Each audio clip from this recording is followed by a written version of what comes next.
आज आज का दिन हमारे लिए अत्यंत महत्वपूर्ण है। ठाकुर रणमत सिंह स्वशासी महाविद्यालय की युवक रेड क्रॉस इकाई, समाज कार्य विभाग एवं आईक्यूएसी द्वारा विश्व मानसिक दिवस पर हम ऑनलाइन कार्यशाला का आयोजन कर रहे हैं। तकनीकी विलंब के कारण 15-20 मिनट थोड़ा सा विलंब हो गया, इसके लिए हम क्षमा प्रार्थी हैं।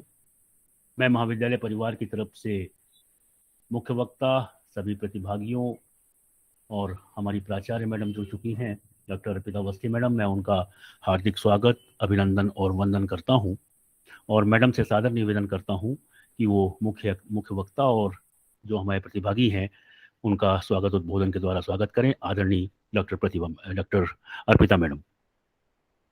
नमस्कार। आज विश्व मानसिक स्वास्थ्य दिवस है। यह 1992 में पहली बार world federation for mental health के उप सचिव रिचर्ड हंटर की पहल पर मनाया गया। इसका उद्देश्य समाज में मानसिक स्वास्थ्य शिक्षा, जागरूकता और सामाजिक कलंक के खिलाफ वकालत के लिए जागरूकता फैलाना है। प्रत्येक वर्ष 10 अक्टूबर को इसे मानसिक बीमारी एवं लोगों के जीवन पर इसके प्रमुख प्रभावों पर ध्यान देने के लिए जागरूकता कार्यक्रम के रूप में मनाया जाता है। चिंता हमें तनाव देती है। ये तनाव लंबे समय तक यदि रह जाता है तो अवसाद का रूप धारण कर लेता है। ऐसे में मेंटल हेल्थ के प्रति जागरूकता अति आवश्यक है। 1994 के तत्कालीन महासचिव यूजीन ब्रॉडी के सुझाव पर पहली बार एक थीम के साथ विश्व मानसिक स्वास्थ्य दिवस मनाया गया और यह थीम थी दुनिया भर में मानसिक स्वास्थ्य सेवाओं की गुणवत्ता में सुधार। तब से हर वर्ष एक थीम के साथ ये दिवस मनाया जाता है और इस वर्ष की थीम जो है वो है mental health in an unequal world, एक असमान दुनिया में मानसिक स्वास्थ्य। इस थीम की घोषणा world federation for mental health के प्रेसिडेंट डॉक्टर इंग्रिड डेनियल द्वारा की गई थी। आज शासकीय ठाकुर रणमत सिंह महाविद्यालय के समाज कार्य विभाग तथा रेड क्रॉस इकाई के द्वारा आयोजित और आईक्यूएसी के सहयोग से जो जागरूकता कार्यक्रम में उपस्थित सभी अतिथियों और प्रतिभागियों का मैं स्वागत करती हूं।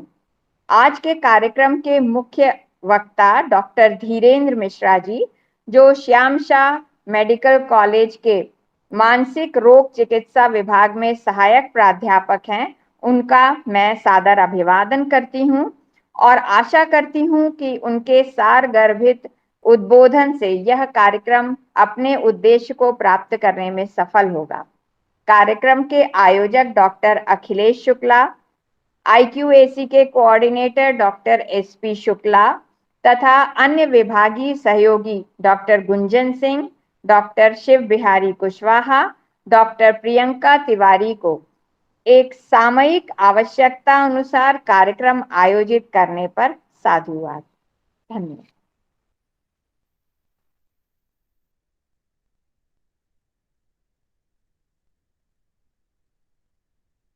बहुत बहुत धन्यवाद मैडम।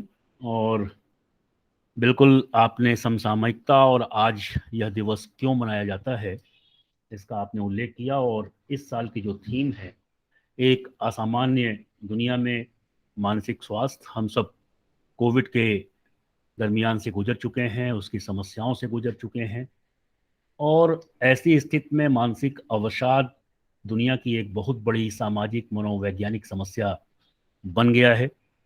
और आज इस दिन की और ज़्यादा महत्ता इसलिए है कि हम अधिक से अधिक माने अपने छात्रों को मानसिक रूप, शारीरिक स्वास्थ्य तो आवश्यक है ही, लेकिन मानसिक स्वास्थ्य भी अति आवश्यक होता है और हमें मानसिक स्वास्थ्य पर विशेष रूप से ध्यान देना चाहिए। हमारे बीच आज विलंब हो चुका है। हमारे बीच हमारे मुख्य वक्ता डॉक्टर धीरेन्द्र मिश्रा जी जुड़ चुके हैं। मैं उनसे सादर निवेदन करता हूं कि वो अपनी बात को करें। आदरणीय doctor Mishra.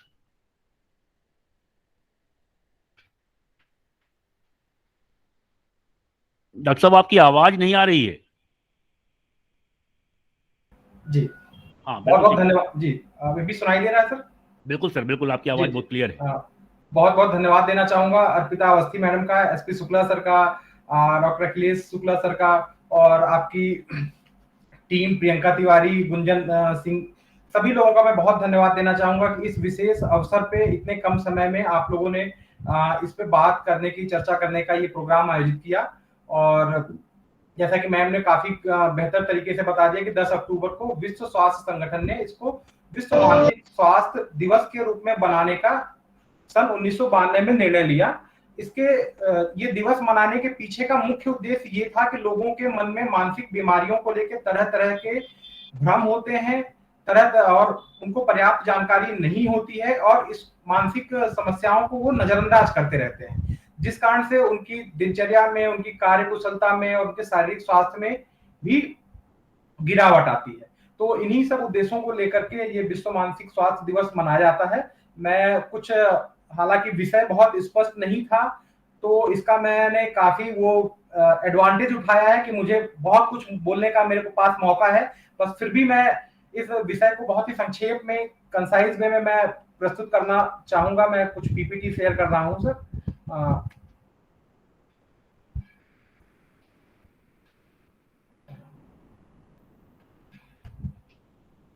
I think custom to second बताना जल्दी कर।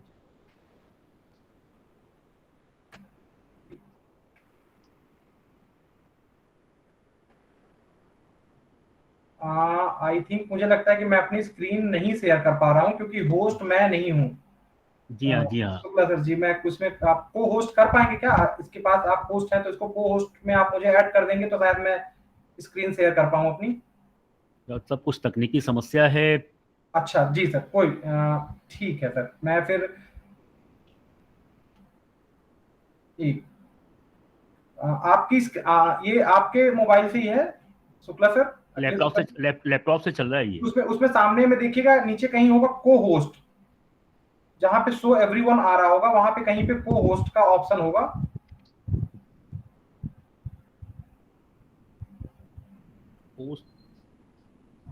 होस्ट दिखा रहा, आपके नाम के सामने होस्ट लिखा होगा। ये तो शो एवरीवन का है ना? हाँ, देन उसमें आपके नाम के सामने होस्ट लिखा होगा, उसके सामने जो डॉट आ रहे होंगे उस पे अपन को होस्ट कर पा रहे हैं।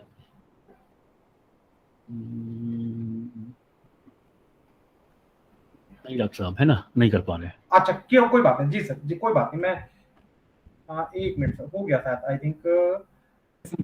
मेरी स्क्रीन दिख रही है अभी सर?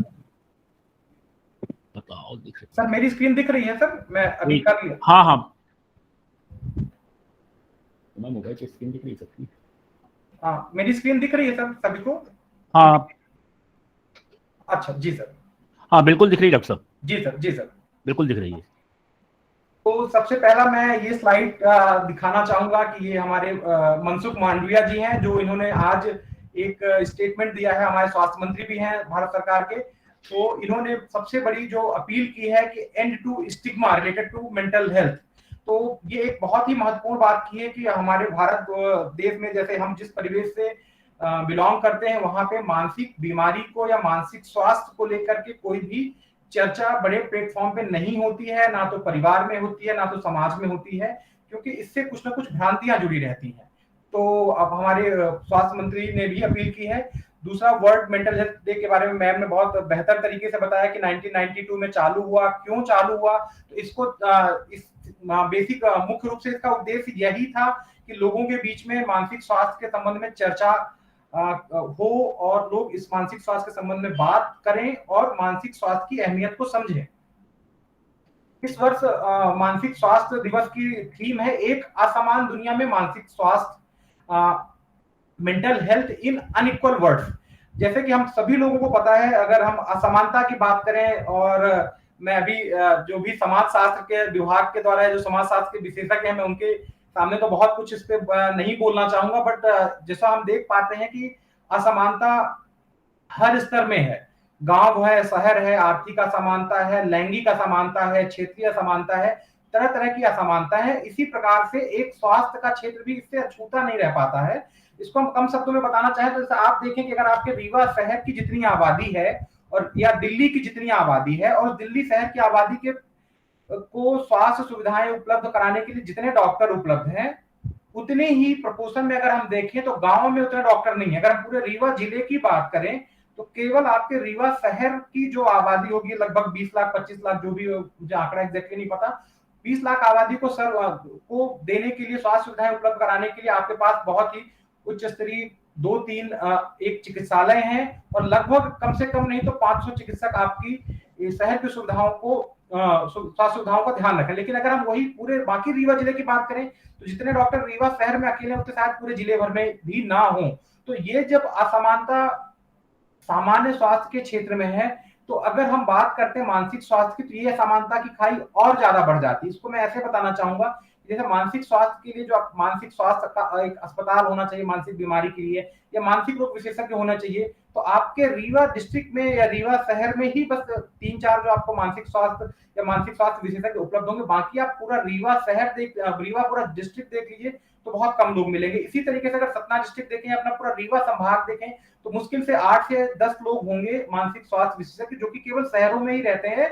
और इसके अलावा जबकि हमारी अधिकांश आबादी गांव में 70% आबादी रहती है। तो ये जो असमानता है, तो विश्व स्वास्थ्य संगठन का इस बार का ध्येय ये है कि ये अनइक्वल वर्ड्स में हम कैसे सभी लोगों को समान रूप से मानसिक स्वास्थ्य सुविधाओं का लाभ दे सकें। और मानसिक स्वास्थ्य बीमारियों की हम अगर स्थिति का देखें तो WHO के अनुमान के अनुसार लगभग 7.5% भारतीय किसी न किसी प्रकार की मानसिक बीमारी से पीड़ित हैं। और इस वर्ष के अंत तक, मतलब ये डाटा था 2020 के अंत तक, लगभग 20% लोग मानसिक बीमारी से पीड़ित होंगे हमारे भारतवर्ष में। और आंकड़ों के अनुसार 56 मिलियन भारतीय अवसाद डिप्रेशन से पीड़ित हैं और अन्य 38 मिलियन जो भी है वो चिंता एंजाइटी डिसऑर्डर से पीड़ित है। तो ये जो अपन मानसिक बीमारियों की बात करते हैं, तो अगर अपन आए कि कौन सी मानसिक बीमारी बहुत प्रकार की हैं, तो उनमें डिप्रेशन और एंजाइटी बहुत ही कॉमन प्रकार की मानसिक बीमारियां हैं। अब एक तरफ हमने बात की बीमारियों की, तो दूसरा तरफ हमारा बात करना यह भी आवश्यक है कि उन बीमारियों के उपचार के लिए हमारे पास क्या संसाधन है। ठीक है, तो इसमें पहला जो पॉइंट है, mental health is a right. मतलब भारत सरकार ने ये एक मेंटल हेल्थ केयर एक्ट के द्वारा ये डिक्लेयर किया है कि जितने भी भारत के लोग हैं उनका अधिकार है मानसिक स्वास्थ्य प्राप्त करना। परंतु अगर जब हम आंकड़ों की बात करें, तथ्य पे देखें, तो 83% शॉर्टेज है हमारी मेंटल हेल्थ केयर सर्विसेज में। उसको एग्जांपल के रूप में अपन देख सकते हैं कि केवल 3800 मानसिक रोग विशेषज्ञ ही यहाँ पे उपलब्ध हैं पूरे भारत में।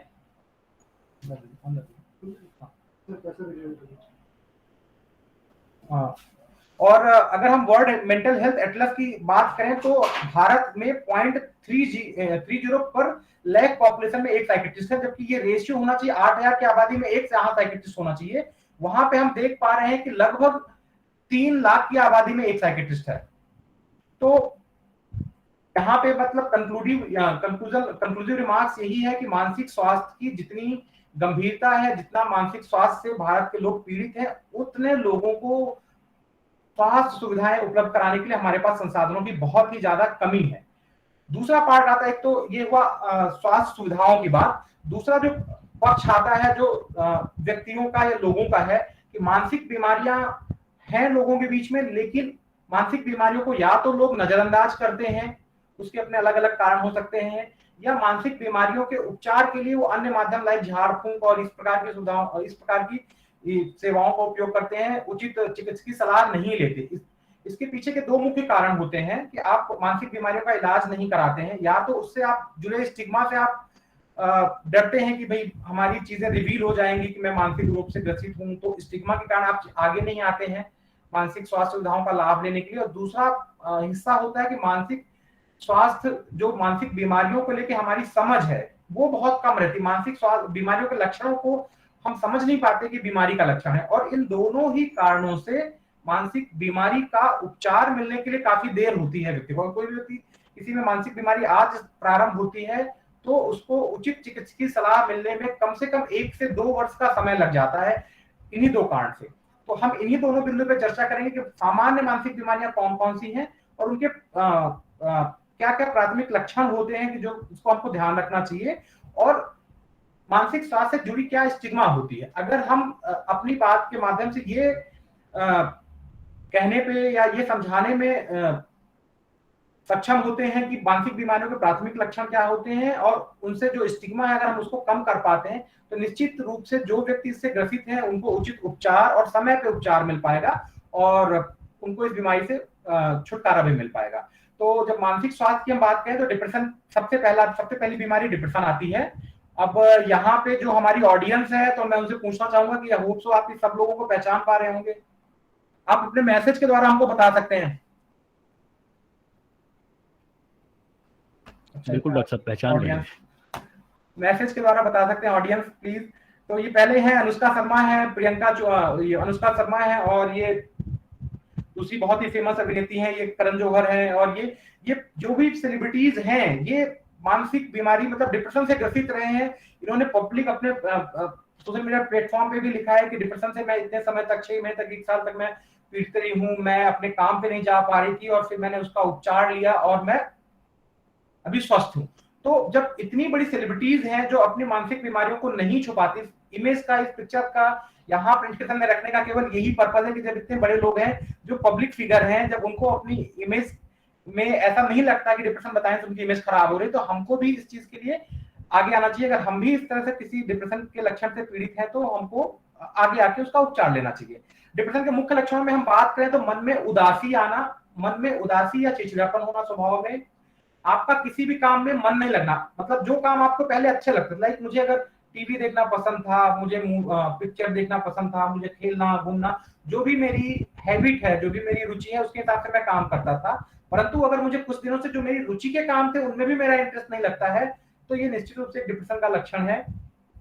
शरीर में बिना किसी शारीरिक बीमारी के भी अत्यधिक थकान होना, नींद में परिवर्तन होना। नींद में परिवर्तन होने का यहाँ पे मैं इसलिए कहना चाहूंगा कि कुछ व्यक्तियों में डिप्रेशन में नींद की अत्यधिक कमी हो जाती है, उनको नींद नहीं आती है, सुबह नींद जल्दी खुल जाती है। इसके विपरीत कुछ व्यक्तियों में अत्यधिक नींद आने लगती है, वो रात में भी ज्यादा सोते हैं और दिन में भी ज्यादा सोते हैं। मतलब सामान्य जो उनकी सोने की हैबिट है कि वो प्रतिदिन अगर 6-8 घंटे सोते हैं तो उनकी नींद की दिनचर्या में कभी नींद की आवर्स बढ़ जाएंगे या घट जाएंगे। तो नींद में परिवर्तन, भूख में परिवर्तन, अधिकांशतः ये देखा गया कि डिप्रेशन लोगों की भूख कम हो जाती है, लेकिन कुछ एटिपिकल प्रकार के डिप्रेशन होते हैं जिनमें व्यक्तियों की भूख बढ़ भी जाती है। तो ये लक्षण अगर आपको मन में उदासी या चिड़चिड़ापन होना, घबराहट होना, किसी भी काम में मन नहीं लगना, जो काम आपको पहले अच्छे लगते थे वो अच्छे नहीं लगते हैं, ताकत में कमी आना, चुस्ती फुर्ती में कमी आना, ये सब अगर लक्षण आपको बिना किसी ऑब्वियस रीजन के अगर लगातार 15 दिन से 2 हफ्ते से ज्यादा बने हुए हैं तो निश्चित रूप से ये डिप्रेशन के लक्षण हो सकते हैं। और अगर आप में ये लक्षण है तो आपको मानसिक स्वास्थ्य सुविधाओं का वहां पे आपको विजिट करनी चाहिए, आपको जाना चाहिए और वहां पे डॉक्टर से मिलना चाहिए। डिप्रेशन के बाद जो दूसरी एक बीमारी है सिजोफ्रेनिया। सिजोफ्रेनिया मैंने यहाँ पे ये इसलिए रखा कि ये ऑल्दो सामान्य प्रकार की मानसिक बीमारी नहीं है, लेकिन ये बहुत ही गंभीर प्रकार की मानसिक बीमारी है। और गंभीर प्रकार की मानसिक बीमारी जिसको आप जो सामान्य भाषा में पागलपन कहते हैं, आजकल तो हम पागलपन शब्द का उपयोग नहीं करते हैं, लेकिन लीगल अपन इंसैनिटी की बात करते हैं, मतलब जिसकी सोचने समझने की क्षमता प्रभावित हो जाती है। तो वो एक जो खतरनाक बीमारी है जिससे पूरी साइकेट्री बदनाम है मानसिक बीमारी पे, तो वो सिजोफ्रेनिया है। सिजोफ्रेनिया एक प्रकार की मानसिक बीमारी है जिसमें कि व्यक्ति के विचारों में बदलाव आने लगता है, व्यक्ति के परसेप्शन में बदलाव आने लगता है और उसके निर्णय लेने की क्षमता बहुत हद तक प्रभावित हो जाती है। इस हद तक प्रभावित हो जाती है निर्णय लेने की क्षमता कि वो अपने खुद के स्वास्थ्य का भी ध्यान नहीं रख पाते हैं। ठीक है, इसके मैं कुछ उदाहरण बताना चाहूंगा, कुछ लक्षण बताना चाहूंगा आपको। जैसे कि कोई सिजोफ्रेनिया से ग्रसित व्यक्ति है तो या उसमें बीमारी के लक्षण प्रारंभ हो रहे हैं तो ऐसा व्यक्ति सामान्यतः क्या करेगा, अकेले अकेले रहना चालू कर देता है। अभी यहाँ ध्यान देने की बात है, डिप्रेशन में भी व्यक्ति अकेले अकेले रहना चालू कर देता है, तो यहाँ पे भी व्यक्ति अपने को परिवार से आइसोलेट कर लेता है, अलग कर लेता है, काट लेता है। और कई बार ऐसा देखा कि वो अपने में ही खोया रहता है, वो अपने आप में बात कर रहा है और उसको तरह तरह की शंकाएं पैदा होने लगती है। लाइक उसको जैसे कि उसको लगने लगता है कि उसके परिवार के लोग उसके खिलाफ हैं, उसके पड़ोसी उसके दुश्मन हैं, उसके अगर वो विवाहित व्यक्ति है या विवाहित महिला है तो उसको अपने जीवन साथी के प्रति शंका होने लगती है कि जीवन साथी उनके लिए वफादार नहीं है। इस प्रकार की जब शंकाएं ऐसे व्यक्तियों के दिमाग में जब पैदा होने लगती हैं तो इन समस्याओं को के निवारण के लिए कुछ ना कुछ हरकतें करता है। लाइक अगर उसको लगता है कि उसके पड़ोसी उसके खिलाफ है, तो हो सकता है कि पड़ोसियों को जाके बिना बात के गाली देना चालू कर दे या उनसे झगड़ा करना चालू कर दे। इसी प्रकार से अगर उसको लगता है कि उसके घर के सदस्य, लाइक उसके माता पिता या कोई परिवारजन उसके खिलाफ हैं, उसके खिलाफ साजिश कर रहे हैं, तो वो उनसे झगड़ा कर सकता है। यहाँ पे ध्यान देने वाली बात यह महत्वपूर्ण है कि ऐसी चीजें वास्तव में भी हो सकती हैं।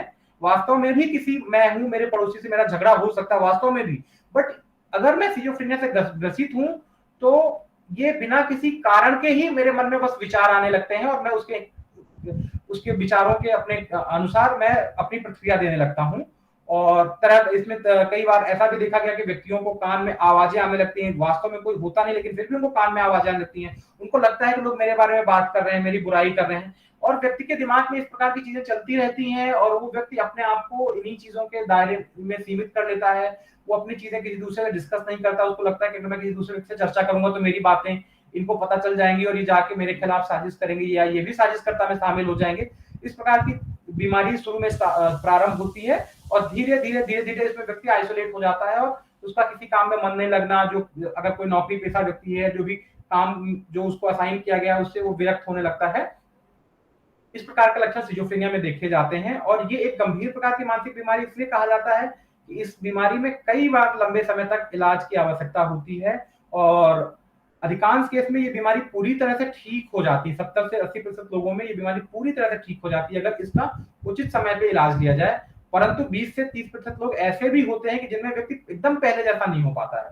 और किस व्यक्ति में बीमारी ठीक हो जाएगी, किस में नहीं ठीक होगी, इसमें सबसे महत्वपूर्ण ये रहता है कि व्यक्ति में बीमारी के लक्षण चालू होने से और उसको इलाज मिलने में कितनी देरी हुई। अगर किसी व्यक्ति में लक्षण चालू होते हैं और उसको अगर हम जल्दी इलाज दे पाते हैं 15 दिन, 20 दिन या महीने भर, तो बिल्कुल बहुत अच्छा इसमें रिकवरी होती है। लेकिन अगर वही व्यक्ति में लक्षण चालू होते हैं और हमको ये समझने में देरी हो जाती है कि यार बीमारी के लक्षण नहीं है, ये तो सामान्य, इसका ऐसे ही करता है, ये तो बिना मतलब की गाली देता रहता है, बिना मतलब में अकेले अकेले रहता है, अगर हमको ऐसा लगता है और हम नजरअंदाज करते हैं इस चीज को, 1 साल 2 साल 3 साल तक नजरअंदाज करते हैं और जब व्यक्ति गुस्सा मारपीट पे उतारू हो जाता है तब हमको समझ में आता है कि यार अब इस व्यक्ति को घर में रख पाना बड़ा कठिन हो जा रहा है, तब हम इलाज के लिए इसको लेके जाते हैं। तो इस दौरान ये 2 या 3 साल का जितना लंबा ये ड्यूरेशन होता है बीमारी के लक्षण प्रकट होने से इलाज मिलने तक में, यही निर्धारित करता है कि बीमारी कितनी ठीक हो पाएगी, कितनी ठीक नहीं हो पाएगी। यहाँ पे मैंने 2 इमेज लगाई है। पहली इमेज है बहुत ही वर्ल्ड फेमस मैथमेटिशियन है जॉन नेस। जॉन नेस को, जिसको अपन मैथमेटिक्स का नोबेल भी कहते हैं, ऑल्दो नोबेल जो अपन ट्रेडिशनल नोबेल पुरस्कार है उनमें मैथमेटिक्स शामिल नहीं होती, बट एक और अवार्ड है जो 2 साल में एक बार मिलता है, जिसको मैथमेटिक्स का नोबेल कहते हैं। इससे ये अवार्डेड है जॉन नेस। ये सिजोफ्रेनिया नामक बीमारी से ग्रसित है।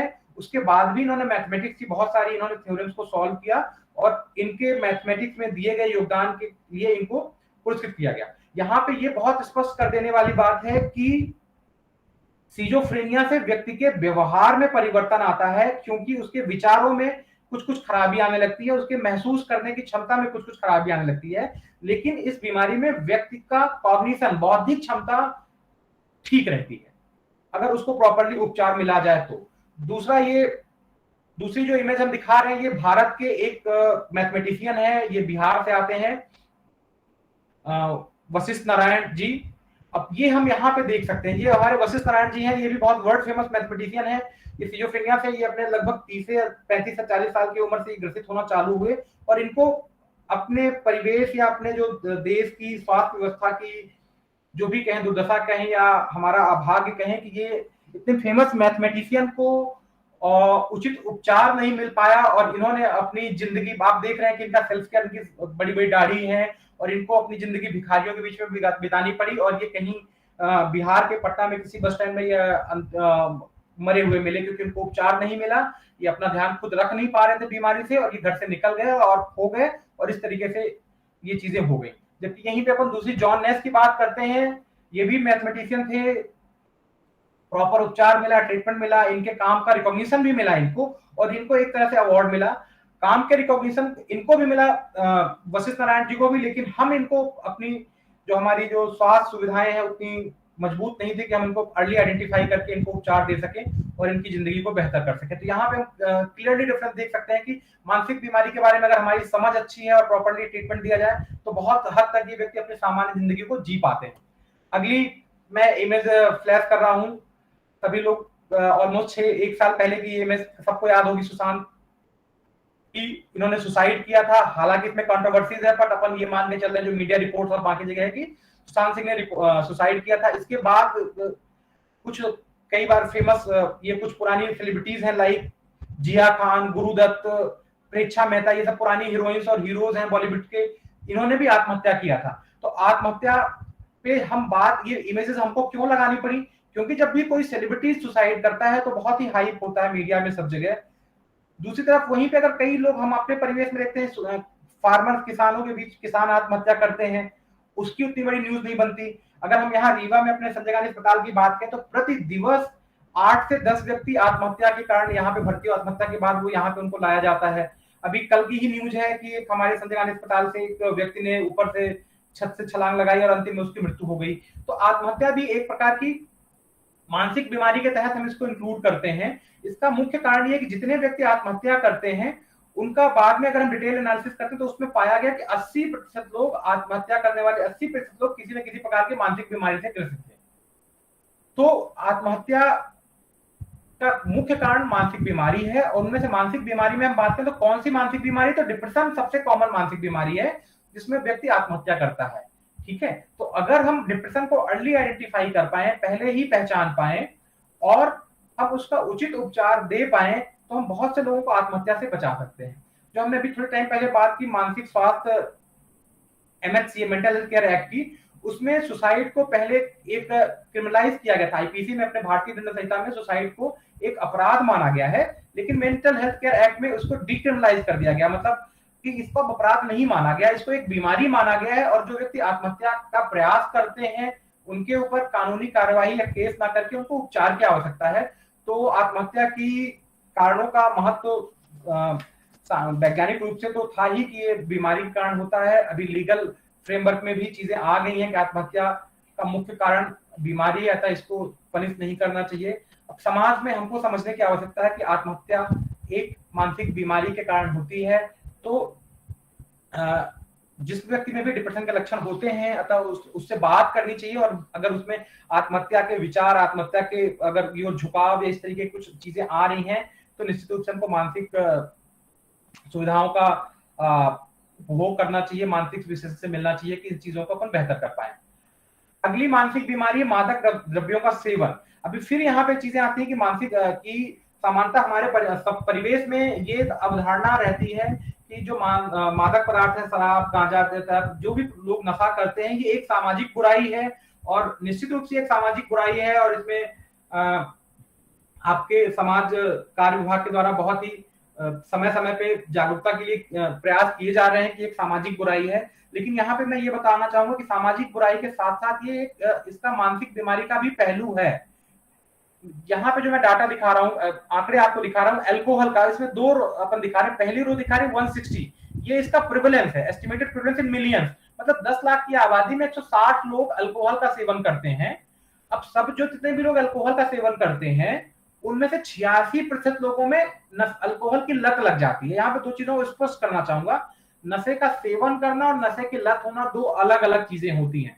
हो सकता है कि व्यक्ति नशे का सेवन करता हो लेकिन उसको नशे की लत ना हो, पर अधिकांशतः ये देखा गया कि जितने भी व्यक्ति नशे, अभी यहाँ पे हम आंकड़े देख लें कि अगर 160 व्यक्ति शराब का सेवन करते हैं तो उनमें से लगभग 86% लोगों में नशे की लत होती है, मतलब लगभग 50% लोगों में नशे की लत हो जाती है। नशे की लत होना एक प्रकार का मानसिक बीमारी है जिसको अपन अल्कोहल डिपेंडेंस कहते हैं। डिपेंडेंस मतलब निर्भरता अर्थात बिना नशे के आप अपनी जो दिनचर्या है, अपना जो भी आप जो काम करते हैं, आपकी जो नींद है, खान पान है, ये सब चीजें आपकी निर्भर हो जाती नशे पे। अगर आपको नशा नहीं मिलेगा तो आपकी दिनचर्या और आपकी कार्य क्षमता प्रभावित होती है। इसको अपन कहते हैं डिपेंडेंस। और जब भी व्यक्ति डिपेंडेंस होता है, अगर उसको नशे की लत हो जाती है तो उस स्थिति में उसको मानसिक बीमारी कहते हैं। इसको अल्कोहल डिपेंडेंस या किसी भी चीज की डिपेंडेंस हम उसको एक मानसिक बीमारी मानते हैं और उसका समुचित उपचार लिया जाना आवश्यक होता है। क्योंकि जब भी आप नशा बंद, व्यक्तियों को ऐसा लगता है, नशे का सेवन करने वाले व्यक्तियों को ऐसा लगता है कि उनको जब मन होगा तब वो नशे का सेवन करेंगे और जब मन होगा उसको बंद कर पाएंगे। लेकिन जब आप नशे की डिपेंडेंस में, नशे की लत में हो जाते हैं तो आप अपनी इच्छा अनुसार नशे को बंद नहीं कर पाते हैं। जब भी आप नशे को बंद करने की कोशिश करेंगे आपके शरीर में कुछ परिवर्तन लाइक बेचैनी होना, घबराहट होना, नींद नहीं आना, मिर्गी आना, इस प्रकार के लक्षण आपके अंदर आना चालू हो जाते हैं और इन लक्षणों से आप रिड ऑफ होने के लिए, इनसे मुक्ति पाने के लिए आप दोबारा फिर से नशे का सेवन कर लेते हैं। तो जो आपने नशा चालू किया था प्रारंभ में अपने आनंद के लिए, अपने प्लेजर के लिए, थोड़े टाइम बाद उस नशे को कंज्यूम करना आपकी मजबूरी बन जाती है, क्योंकि अगर आप नशे को कंज्यूम नहीं करेंगे तो आप में अपनी दिनचर्या आप नियमित रूप से नहीं कर पाएंगे। दूसरा अपन बात करते हैं तो अब अल्कोहल की बात, ये जो सब्सटेंस हम यहाँ दिखा रहे हैं, अल्कोहल, कैनाबिस, ओपियोइड्स के अंदर भी हम आ रहे हैं, हेरोइन, ये सब लीगल सब्सटेंस है, मतलब इनको सरकार ने मान्यता दे रखी है बिकने के लिए। तो ये आंकड़े तो हमारे पास हैं कि कितने लोग इन चीजों का सेवन करते हैं, लेकिन जैसे हम सबको पता है कि इसके अलावा बहुत सारे इलीगल सब्सटेंस होते हैं, लाइक कोरेक्स। अब रीवा में सब लोग हैं, रीवा के आसपास के परिवेश से बिलोंग कर रहे हैं हमारे सभी श्रोता, तो हम ये देख सकते हैं कि कोरेक्स एक लीगल सब्सटेंस नहीं है। कोरेक्स की दुकानें, शराब की दुकानें हैं या भांग की दुकानें, इस तरीके से कोरेक्स की दुकानें नहीं खुली हुई हैं, बट फिर भी ये इलीगल सब्सटेंस और लोग इसका कंज्यूम कर रहे हैं और बहुत ही भारी मात्रा में इसका सेवन कर रहे हैं। ये एक प्रकार के ओपियोइड कैटेगरी के अंतर्गत ये सब्सटेंस आते हैं।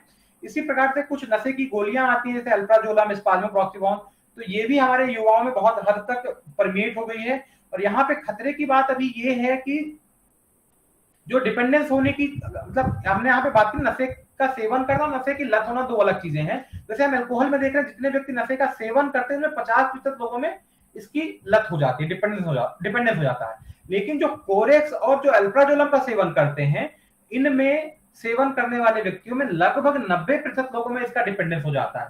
मतलब अगर कोरेक्स पीने वाला व्यक्ति अगर 2 दिन 3 दिन शराब, कोरेक्स नहीं मिलता उसको या नहीं पीता है, या नशे की गोलियां खाने वाला व्यक्ति 2 या 3 दिन नशे की गोलियां नहीं खाएगा, तो निश्चित रूप से उसको मिर्गी के दौरे आना, बेचैनी, घबराहट होना, इतना ज्यादा बेचैनी, घबराहट होगी, वो जाके दोबारा नशे का फिर से सेवन उसको करना ही पड़ता है। तो ये भी, नशे का सेवन भी एक प्रकार की मानसिक बीमारी है। और अगर किसी के बीच में ऐसा लगता है कि उनके परिवार में कोई व्यक्ति है, उनके जान पहचान कोई व्यक्ति है कि जो अपने नशे की आदत को कंट्रोल नहीं कर पा रहे हैं, नशे की आदत के कारण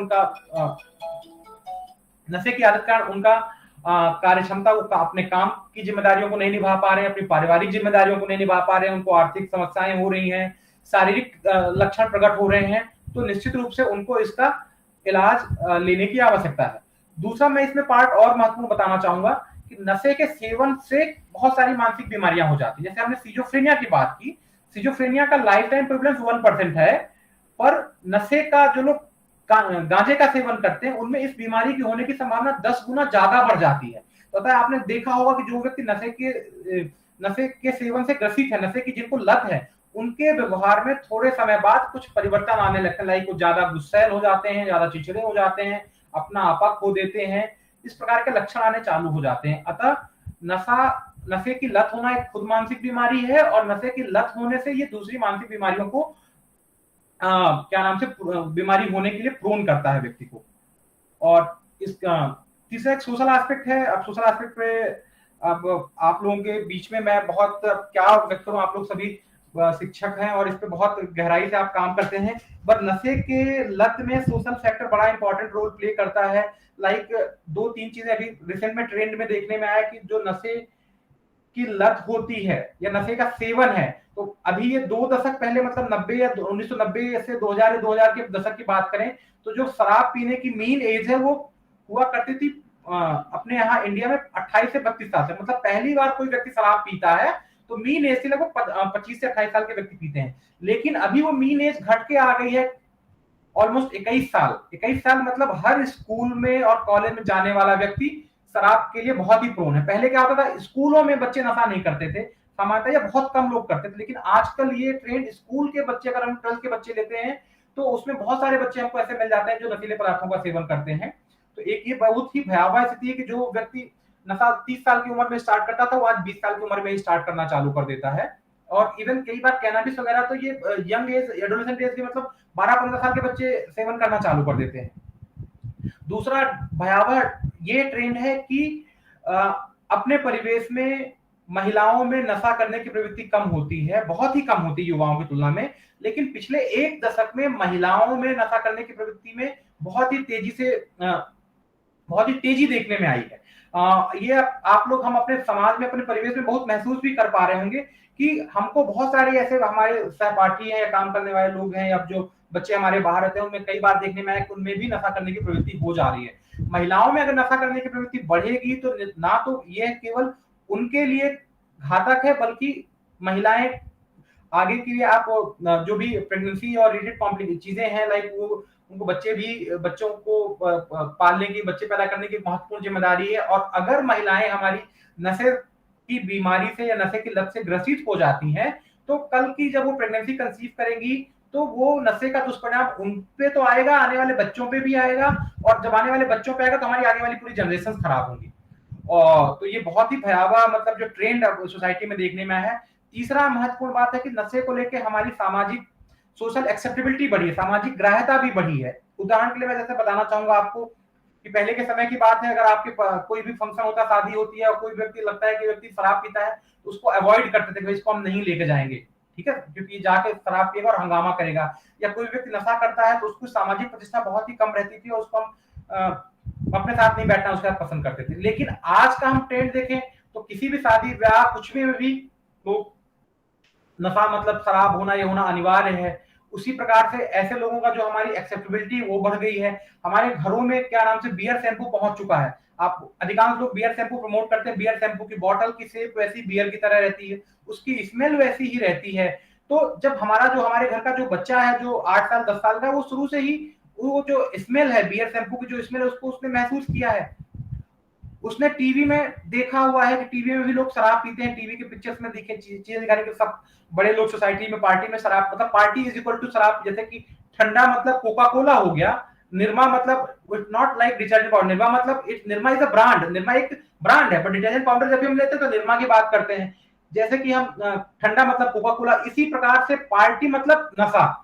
इस प्रकार का अभी ट्रेंड सेटअप होता जा रहा है और इसको हम या तो समझ नहीं पा रहे हैं या समझते हैं तो भी उसको इग्नोर करते हैं। तो हमारे परिवार में, हमारे घर के अंदर भी नशे को लेकर एक्सेप्टेबिलिटी बढ़ती है। हमारे घरों में गाने बजते रहते हैं, घर में 4 बोतल वोदका। तो कहीं ना कहीं जो सोसाइटी पहले ऐसे लोगों को क्रिटिसाइज करती थी नशे के लिए, आजकल कहीं ना कहीं सोशल एक्सेप्टेबिलिटी बढ़ी है। और इसी सोशल एक्सेप्टेबिलिटी के कारण से अगर व्यक्ति नशे की ओर जाता है तो नशे का सेवन इनिशियली में वो तो इन सब चीजों के कारण करता है कि भाई सोशल स्टेटस हो या कि अन्य कारण, परंतु धीरे धीरे उसमें निर्भरता हो जाती है, उसको नशे की लत हो जाती है। कि हम ट्रेंड देखना चाहते हैं तो drug addiction are reviews rated suicide in some Indian states. तो नशे के कारण से कई बार आत्महत्या की प्रवृत्ति भी बढ़ जाती है, क्योंकि नशे के दौरान आपको निर्णय लेने की क्षमता आपकी बहुत ही प्रभावित हो जाती है और आप इंपल्स में, आवेश में आके कोई भी निर्णय लेते हैं। तो इसमें हम देखें तो नशा भी एक सुसाइड का एक बहुत ही महत्वपूर्ण कारण होता है। और एडिक्शन रेटेड सुसाइड सबसे ज्यादा अपन देख पा रहे हैं कि 14.2 पर 10 लाख में 14.2 लोग केरल में है। और इसका एक महत्वपूर्ण और रीजन, इस डाटा को अगर हम अल्कोहल कंजम्पशन से टैग कर देंगे, मतलब केरल में कितना अल्कोहल की खपत है प्रति व्यक्ति कितनी अल्कोहल की खपत है, तो ये बिल्कुल आंकड़ा मैच करता है कि क्यों केरल में सबसे ज्यादा लोग नशे के कारण सुसाइड करते हैं। तो वो दूसरा वाला ग्राफ मैं यहाँ पे टैग नहीं कर पाया हूँ और इसका पर्पस भी यहाँ पे नहीं था, मतलब मैं यहाँ पे कोई क्रिटिकल एनालिसिस नहीं मतलब डिस्कस करना चाह रहा था। बट अगर हम ये जो आपके सामने जो सुसाइड का रेट है ड्रग एडिक्शन का, अगर इसको ड्रग के कंजम्पशन से हम ट्रैक करते हैं तो बिल्कुल जहां पे ड्रग का कंजम्पशन ज्यादा है वहां पे ड्रग रिलेटेड सुसाइड के केसेस बहुत ज्यादा है। अगला पार्ट है मानसिक स्वास्थ्य, मेंटल हेल्थ स्टिग्मा। तो हमने यहाँ पे बात की कि मानसिक स्वास्थ्य के संबंध में मेन जो 2 कठिनाइयां आती थी कि मानसिक स्वास्थ्य के बारे में लोगों को समझ या जागरूकता नहीं होती थी। उसमें पहला पार्ट हमने कवर कर लिया कि सामान्य कौन कौन सी मानसिक बीमारियां हैं, उन मानसिक बीमारियों के प्राथमिक लक्षण क्या होते हैं, जिससे कि अगर ये चीजें हमारे आसपास हो तो हम समझ पाए कि एक मानसिक बीमारी है। अब मानसिक बीमारी बस होने से काम नहीं चलने वाला, क्योंकि मानसिक बीमारी के साथ कलंक जुड़ा होता है और कलंक जुड़ा होने के कारण हम उसको प्रकट नहीं करते हैं और उसका उपचार नहीं लेते हैं। तो सामान्यतः क्या होता है कि हमारे परिवार जो होते हैं, दोस्त होते हैं, सहकर्मी होते हैं, उनको मानसिक बीमारियों को लेकर बहुत कम समझ होती है। इसके मैं एक छोटा सा एग्जांपल बताऊंगा। किसी के परिवार में कोई नई विवाहिता आई शादी करके और उसमें कोई मानसिक बीमारी के लक्षण है, सपोज दैट मान लीजिए घबराहट होती है, बेचैनी होती है, वो नए परिवेश में आई है, उसको एडजस्ट करने में थोड़ा कठिनाई होती है या उसके स्वभाव में चिड़चिड़ापन आने लगता है। तो अगर उसको आपने कह दिया कि इसको मानसिक विशेषज्ञ को दिखाने की आवश्यकता है, तो बहुत बड़ा कलंक हो जाता है कि आपने मेरे को गलत जानकारी दी, आपने गलत जानकारी देके हमारी लड़की की शादी कर दी, और जो उसकी एक्सेप्टेबिलिटी रहती थी उस लड़की की अपने ससुराल में, वो कहीं ना कहीं कम होने लगती है, और ये पैटर्नल साइड में या उनके जो माता पिता है उनके ऊपर एक बर्डन टाइप का बनने लगता है।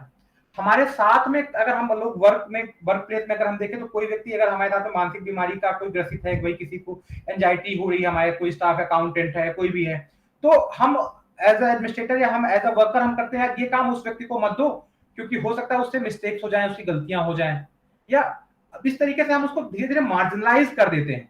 क्यों? क्योंकि हमारे को मानसिक बीमारी को लेके समझ हमारी ये होती है कि मानसिक बीमारी मतलब पागलपन, पागलपन मतलब उसको निर्णय लेने की, उसका जजमेंट, उसकी बौद्धिक क्षमता खराब हो गई है और ये काम ये बेहतर तरीके से नहीं कर पाएगा, ये जो इसकी जॉब की जो प्रोफेशन की रिक्वायरमेंट है ये उसको फुलफिल नहीं कर पाएगा, whether it is a job requirement या कि हमारी पारिवारिक जो दायित्व है वो दायित्वों को पूरा नहीं कर पाएगी लड़की, और इससे तो अलग हो जाना ही बेहतर है। तो ये बहुत बड़ा एक कलंक है और लोग इसको इसी कारण से व्यक्त नहीं करते हैं। कुछ लोग मानसिक बीमारियों को बताने में शर्म आती है लोगों की, कि मैं बताऊंगा कि मैं डिप्रेशन से ग्रसित हूं तो लोगों को लगेगा कि मैं एक कमजोर व्यक्तित्व वाला व्यक्ति हूं या मैं अपनी समस्याओं को मैनेज नहीं कर पाता हूं इसलिए मुझे डिप्रेशन हो गया है। तो ये भी एक लोगों के मन में स्टिग्मा रहता है, और ऐसे लोग जो मेंटली इल हैं अगर कहीं काम में नौकरी में जाते हैं या किसी खेल में जाते हैं तो इनको अवसर की कमी होती है, लोग पहले ही इनको अलग कर देते हैं कि भाई मानसिक बीमारी से ग्रसित है, क्या पता हमारे लिए प्रॉब्लम क्रिएट करे। ऐसे लोग बहुत ही वल्नरेबल होते हैं। हम अक्सर न्यूज में देखते आते रहते हैं कि कोई भी लावारिस महिला है वो विक्षिप्त हो गई है, उसके साथ सेक्सुअल अब्यूज हो जाता है और इस तरह तरह की चीजें हो जाती हैं। या गांव में भी कोई हमने देखा कि जो व्यक्ति मानसिक रूप से थोड़े से कमजोर हैं, गांव में लोग उनसे अनावश्यक उनका शोषण करते हैं और उनके जो जो दायित्व हैं या उनके जो हक हैं, मतलब कई बार पुश्तैनी हक है जमीनों में से जो उनको वंचित कर दिया जाता है, उनकी शादी ब्याह में सब चीजों में भी कठिनाई आती है, तो इस प्रकार से उनका उत्पीड़न भी होता है। अगली एक बात है, कई बहुत सारी जो अपन अभी आजकल इंडिया का ट्रेंड जो है कि हेल्थ इंश्योरेंस की ओर बढ़ रहे हैं। जैसे भारत सरकार ने सबसे बड़ी हेल्थ इंश्योरेंस स्कीम लागू की, आयुष्मान भारत। इसी को देखते हुए आयुष्मान भारत डिप्राइव्ड लोगों के लिए हो गई, गरीब लोगों के लिए हो गई, और जो सक्षम लोग हैं सरकार प्रमोट कर रही है कि आप हेल्थ इंश्योरेंस लें, क्योंकि आपकी सुविधाओं को जो हेल्थ सर्विसेज हैं वो सरकार अकेले फुलफिल नहीं कर पा रही है, आपके स्वास्थ्य जरूरतों को सरकार अकेले पूरा नहीं कर पाती है। तो सरकार का ये कहना है कि आप अपनी स्वास्थ्य जरूरतें प्राइवेट सेक्टर से भी लें, है ना, प्राइवेट सेक्टर भी है, पर प्राइवेट सेक्टर में जाना है आपको तो उसमें पैसे लगेंगे, उसका एक बेहतर ऑप्शन क्या आप हेल्थ इंश्योरेंस ले लें।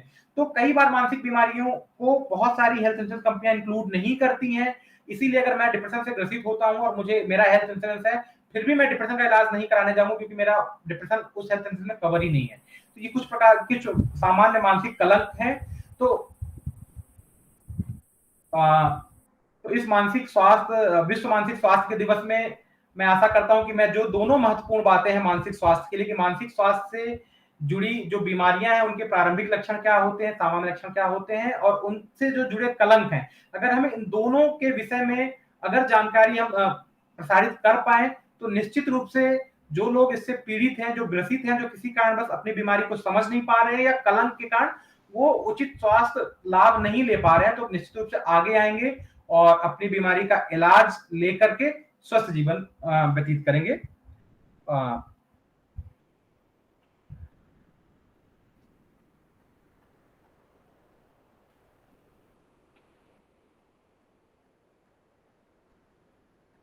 तो यहीं से मैं अपनी बात को पूर्ण करना चाहूंगा, और अगर यहाँ पे मैं क्वेश्चन आंसर अगर डॉक्टर अखिलेश सर अगर टाइम परमिट करता है और ऑडियंस अगर कुछ क्वेश्चंस पूछना चाहेंगी तो निश्चित रूप से मैं बहुत ही वेलकम करूंगा उनका। Thank you sir.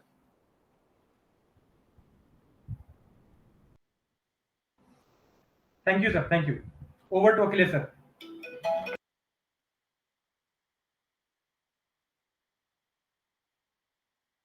प्रतिभागी को कोई प्रश्न हो मन में तो आप कर सकते हैं। चिकित्सक तो है ही हैं, एक समाजशास्त्र के विद्यार्थी ऐसे लोग बात कर रहे थे और ये बात अच्छा लगा। डॉक्टर साहब ने बताया कि मानसिक स्वास्थ्य हमारा एक अधिकार है, मौलिक अधिकार है। सबसे बड़ी समस्या आज के समाज में जो है वो ये है कि मानसिक बीमारी को हम समझ नहीं पा रहे हैं, और मानसिक बीमारी को अगर समझ भी जाते हैं तो उसको स्वीकार नहीं कर पाते हैं।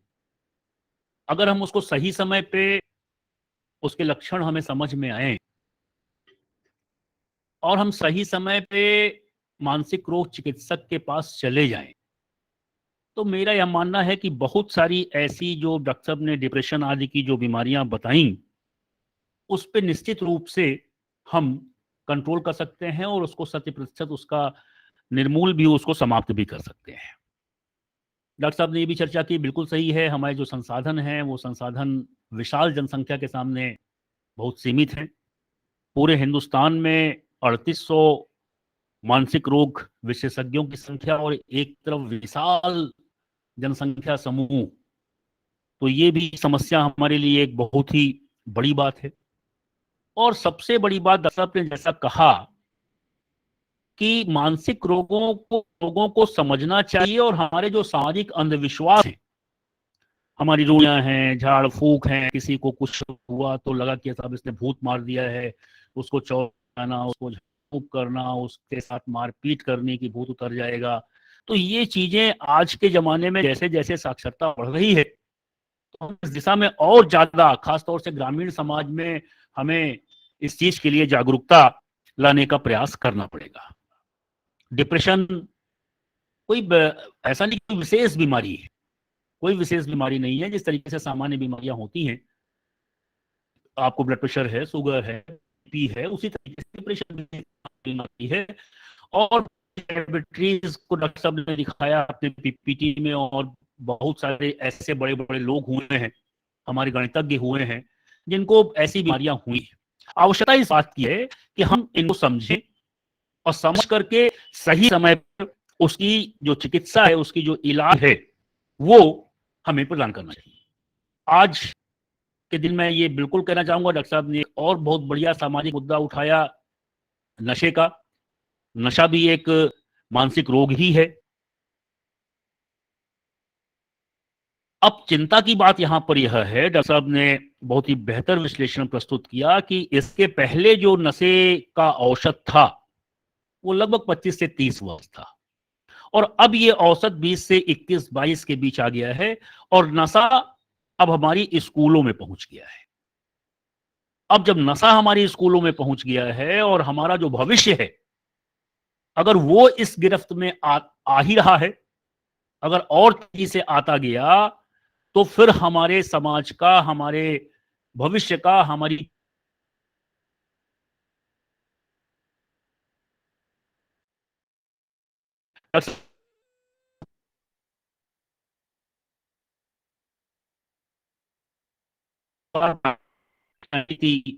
प्रधानमंत्री नरेंद्र मोदी जी के नेतृत्व में बनाई गई की गई है कि शिक्षा दीक्षा के साथ साथ उन्हें एक अच्छा इंसान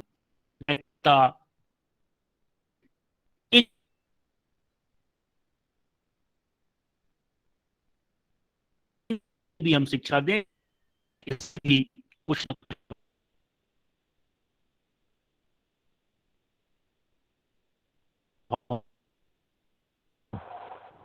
डॉक्टर साहब आपकी आवाज ब्रेक हो रही है। सामाजिक स्वीकार्यता।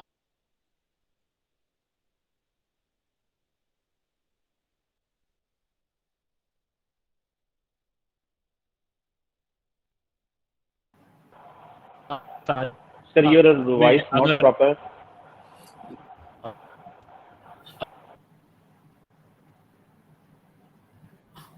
कहने का मतलब, अच्छा आवाज नहीं आई, कुछ नेटवर्क का इशू हो सकता है।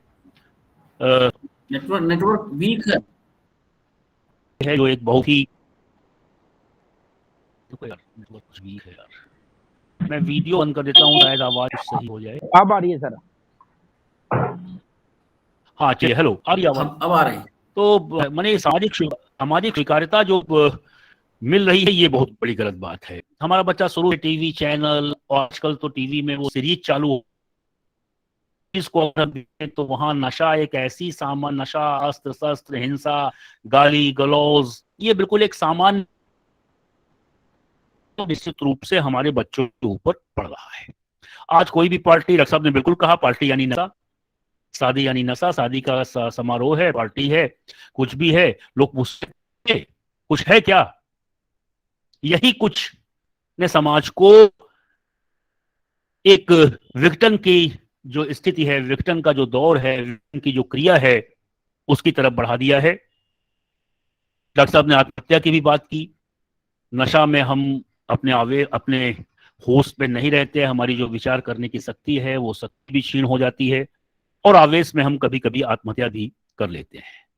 तो हमें एक जागरूकता आज के दिन तय करना चाहिए कि हम मानसिक रोग को एक सामान्य रोग ही समझें, और सामान्य रोगों की भांति हम इसका इलाज कराने का प्रयास करें।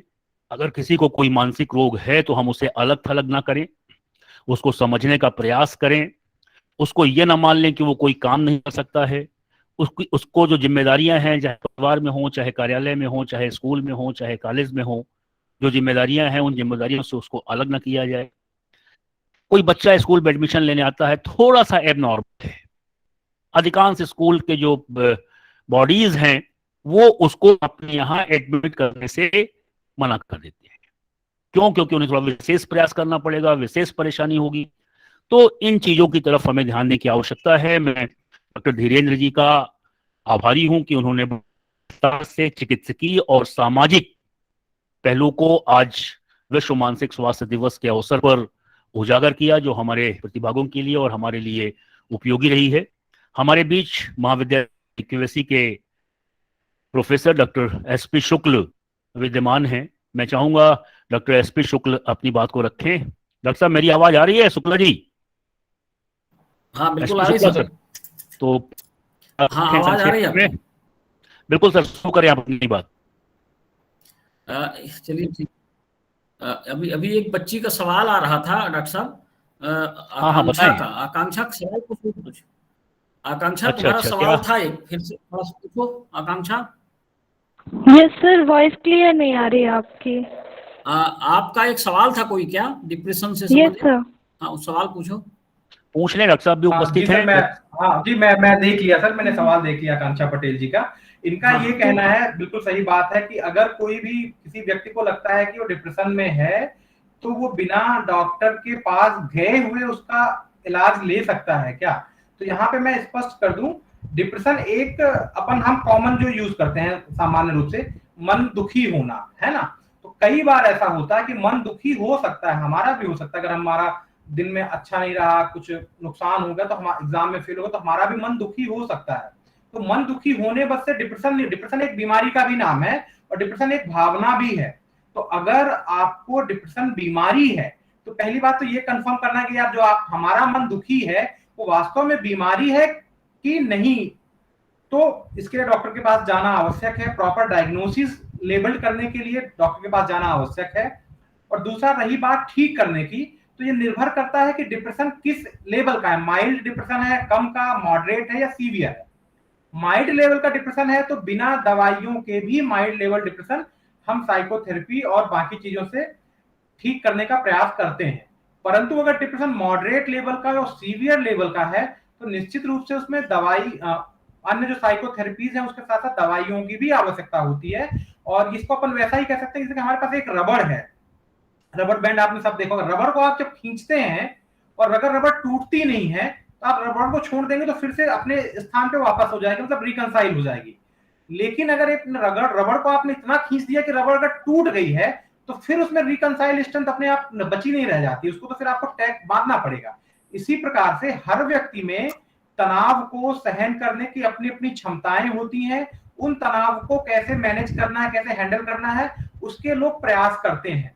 पर अगर उस तनाव के कारण आपका मन दुखी है और तनाव इतना ज्यादा है कि आपकी रबर टूट चुकी है, आपकी जो रबर की टेंसाइल स्क्रू ब्रेक हो चुकी है, तो उसके बाद अगर कई बार होता है कि तनाव हट भी जाए।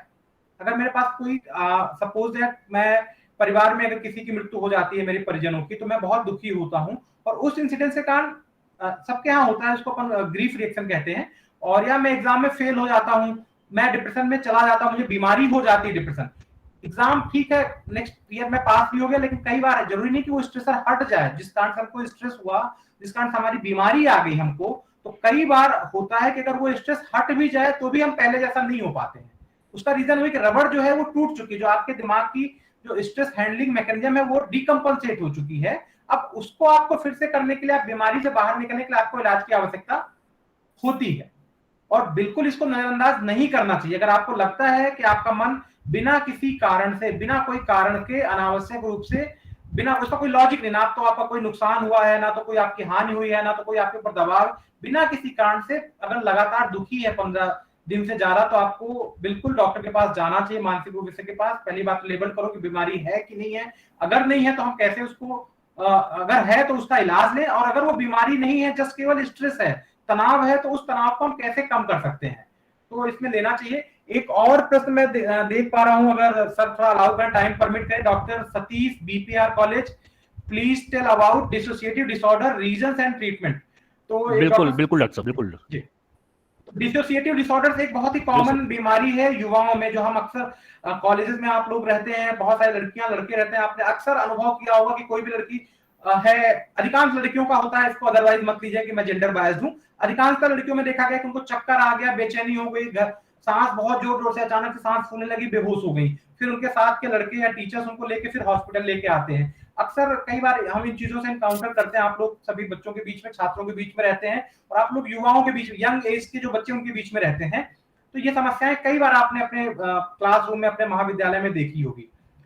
इसमें मैं एक स्पष्ट करना चाहूंगा, ऑल्दो जो मैं यहाँ पे बता रहा हूँ ये एक्सपर्ट जो चीजें हैं, ये डॉक्टर ही इसको कंक्लूड कर पाएगा कि डिसोसिएटिव बीमारी है कि नहीं है, पर मैं फिर भी इसके बारे में बताना चाहूंगा। डिसोसिएटिव बीमारी को हम कहते हैं कन्वर्जन डिसऑर्डर भी कहते हैं।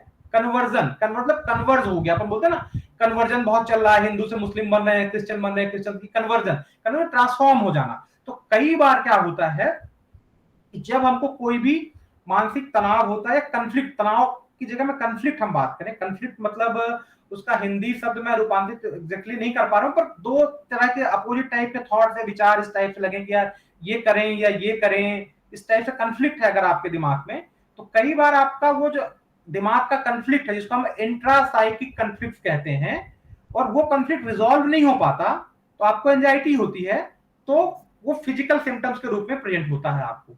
ये सिमिलरली वैसा ही है कि जैसे आपकी प्रेशर कुकर की सीटी फंस गई, और अगर सेफ्टी वॉल्व आपका रप्चर नहीं हुआ तो पूरा का पूरा कुकर फट जाएगा। तो अगर आपके दिमाग में कोई ऐसी बात है कि जहां पे आप फंस गए हैं, और वो इतनी ज्यादा आपके अंदर एंजाइटी पैदा करने वाला है कि इसको आप सहन नहीं कर पाएंगे, तो सेफ्टी वॉल्व हमारा क्या करता है कि उस सिम्टम्स को क्या करता है, जो एंजाइटी के सिम्टम्स है, कन्फ्लिक्ट के सिम्टम, उसको हम फिजिकल सिम्टम में प्रेजेंट कर देता है। उन फिजिकल सिम्टम्स लाइक पहला सिम्टम अगर सांस से संबंध है, तो उसको गहरी वो ऐसा व्यक्ति लगेगा कि सांस लेने में उसको समस्या आ रही है, वो अपनी कन्फ्लिक्ट को रिजॉल्व किया नहीं, तो यहाँ पे क्या फिजिकल सिम्टम पे तो गहरी साँस लेने लगा। कई बार ऐसा देखता है कि उसको बेहोशी आने लगती है, वो व्यक्ति बेहोश होने लगता है। तो इससे होता क्या है, आपको लग रहा होगा कि जो साइकिक सिम्टम्स है, जो आपके एंजाइटी या कन्फ्लिक्ट वाले सिम्टम, उस शारीरिक लक्षण को प्रकट होने में क्या फायदा होता है दिमाग को, कैसे होता है? तो जब हमारा दिमाग अपनी एंजाइटी को शारीरिक लक्षण में प्रकट कर देता है, तो उस व्यक्ति को अटेंशन ज्यादा मिलता है। अगर आपके सामने कोई मूर्छित होकर गिर जाएगा, तो निश्चित रूप से आप उसको पकड़ेंगे, देखेंगे क्या हुआ, उसको हॉस्पिटल ले जाएंगे, ठीक है। तो पहली बात तो उसको अटेंशन मिलता है, और उसको कोई अटेंड करने वाला होता है, पहली बात तो ये चीज हो जाती है। और दूसरी बात, जो उसके दिमाग में एंजाइटी चल रही होती है, कन्फ्लिक्ट चल रहा होता है, उसको उस चीज से थोड़ी देर के लिए रिलीफ मिल जाता है, क्योंकि उस पर कोई बात नहीं करने वाला है। ये एकदम वैसे ही एग्जाम्पल मैं आपको बताता हूं। अगर मैं एग्जाम में किसी टेस्ट में मैं फेल हो गया, और मैं फेल हो गया, तो हालांकि ये हाइपोथेटिकल एग्जांपल है, रियल एग्जांपल मैं यहाँ पे नहीं डिस्कस करूंगा, हाइपोथेटिकल एग्जांपल समझिएगा इसको पहले, कि मैं एग्जाम में फेल हो गया, और एग्जाम में फेल हो गया, तो ये मेरे परिवार के लिए, क्योंकि मेरे पिताजी एक बहुत ही प्रतिष्ठित व्यक्ति हैं, बहुत ही उच्च पद पे कार्यरत है, और ये बहुत ही बेइज्जती वाली बात होगी उनके लिए। तो ये चीजें मैंने उनको नहीं बताई, पिताजी को मैंने उनको रिजल्ट बताया ही नहीं, मैंने पास हो गया। पर पता चला कि बगल वाला बच्चा या पड़ोस का बच्चा हमारे घर आ गया है, और मुझे देख के ऐसा लगा कि क्या पता ये पिताजी को हमारा रिजल्ट ना बता दिया गया। तो बच्चे के दिमाग में कन्फ्लिक्ट आएगा, अरे यार मैंने बताया नहीं, और पिताजी को पता चल गया है, तो हो सकता है कि पिताजी हमारे ऊपर डांटे या हमारे ऊपर गुस्सा करें। और पिताजी के गुस्से का स्तर उनके यहाँ इतना ज्यादा होता है कि वो बहुत ही उच्च स्तर का होता है, तो कोई भी बच्चा इस लेवल का गुस्सा नहीं फेस करना चाह रहा था, ठीक है। तो बच्चे ने चीजें छुपाई, और जब चीजें छुपाई तो वो फंस गया कि भाई अब तो शायद पिताजी को पता भी चलने वाला है, और मैं घर में हूं, तो हो सकता है कि पिताजी मुझे डांटे या मुझे इस चीज के लिए बहुत ही प्रताड़ित करें। तो बच्चे को क्या हुआ, बच्चे को बेहोशी आने और चक्कर आने लगी। जब वो दिमाग में उसके कंफ्लिक्ट रिजॉल्व नहीं हुआ तो उसको एंजाइटी हो रही है कि पिताजी को पता चलेगा तो किस तरीके से हमारे साथ बर्ताव करें। तो वो जो कंफ्लिक्ट था उसको उसने फिजिकल सिम्टम्स में, उसके दिमाग, बच्चे ने जानबूझ के नहीं किया, उसका दिमाग ऑटोमेटिकली उसको फिजिकल सिम्टम्स प्रिंट कर दिया कि बच्चे को क्या हुआ, अचानक से बेहोशी आ गई। तो जब बच्चे को अचानक से बेहोशी आ गई, बच्चा चक्कर खा के गिर गया, तो पिताजी कितने भी गुस्से में हो या उनको पता चल गया हो या पता नहीं भी चला हो, पर ऐसे समय में पिताजी बच्चे के ऊपर गुस्सा तो नहीं करेंगे। अब गुस्सा नहीं करेंगे, बच्चे को बेहोशी आ गई तो उसको तुरंत क्या करेंगे, वो हॉस्पिटल भी ले जाएंगे, एक्स्ट्रा केयर भी देंगे। तो यहाँ पे दिमाग की जो एंजाइटी थी, एक तो वो भी सॉर्ट आउट हो गई, उसमें कोई बात नहीं कर रहा है, उसको कोई डांट नहीं पड़ रही है, और दूसरा उसको जो लगता था कि रिजेक्शन होगा, उसको लोग ज्यादा एप्रिशिएट करने लगे। तो लोग क्या करते हैं, लोग मतलब दिमाग की बात करो, लोगों को जानबूझ के नहीं करते। कई बार अपन बोलते हैं कि तो जानबूझ के नौटंकी कर रहा है, ये नौटंकी नहीं है, पर हमारा दिमाग इस तरीके से डिफेंस मैकेनिज्म की तरह इसको यूज करता है, और जो हमारे साइकिक कॉन्फ्लिक्ट है उसको इस सिम्टम में प्रेजेंट कर देता है। इसको कहते हैं अपन कन्वर्जन या डिसोसिएटिव डिसऑर्डर। इसमें दो बातें आती हैं। पहले किसको होता है, सामान्यतः आपने बताया यंग फीमेल, 17-18 साल के बच्चे होते हैं, लड़कियां होती हैं, गांव से शहर में पढ़ने आती हैं, और बहुत सारी चीजें होती हैं। तो वो सामाजिक परिवेश हमारा एक अलग तरीके का है, मतलब जिसको अपन ऑर्थोडॉक्स, रीवा के अभी एनवायरनमेंट को हम फैमिली एनवायरनमेंट को ऑर्थोडॉक्स ही बोलेंगे कि आप लड़कों से क्यों बात कर रही, वहां क्यों घूम रही है, इस टाइप की जो भी चीजें हैं। अक्सर लड़कियों को लगता है हमारा परिवेश है कि अगर वो कहीं जाएंगे तो उनके एकदम से चरित्र पे उंगली उठाई जाएगी, इस टाइप की चीजें होंगी। और वो नए परिवेश में आई हैं, अभी कॉलेज में पढ़ रही हैं, आपके टीआईएस कॉलेज में पढ़ रहे हैं, टीआईएस कॉलेज बहुत बड़ा कॉलेज है, कोएड एजुकेशन होते हैं, तो इस टाइप की चीजें होती हैं। तो कई बार उनके दिमाग में कन्फ्लिक्ट होते हैं और लड़की बेहोशी खा के गिर जाती है। कई बार हमने ये भी देखा है, फीस की दिक्कत है, फीस ज्यादा है, बच्चे नहीं भर पा रहे, उनको लग रहा है कॉलेज से एक्सपेल हो जाएंगे, घर से फीस हो नहीं पा रही, तो चक्कर खा के गिर गए। बाद में सर जी ने पूछा कि क्या हुआ बेटा, कैसे, वो तो कन्फ्लिक्ट रिवील हुआ कि यार ये स्ट्रेस था। तो जो अपन जब तो ऐसे बच्चे क्या होते हैं कि पहले वो बच्चे रहते हैं, मतलब स्कूल में रहते हैं, तो उनकी पूरी प्रॉब्लम उनके पेरेंट्स टेक केयर करते हैं, लेकिन जैसे ही वो बड़े होते हैं, कॉलेज में आते हैं, तो उनके अंदर ऑटोनॉमी आने लगती है कि भाई मैं खुद सॉल्व करूंगा, और वो इतने मैच्योर्ड होते नहीं कि उन चीजों को, प्रॉब्लम को सॉर्ट आउट कर पाए, और इसलिए उनके दिमाग में कन्फ्लिक्ट ज्यादा पैदा होते हैं और उनको ज्यादा इस तरीके के उनमें सिम्टम्स आते हैं। होप सो मैं डॉक्टर सतीश जी की बात, जो भी उनका प्रश्न था उसके बारे में उनको आश्वस्त कर पाया हूँ। Thank you very much sir.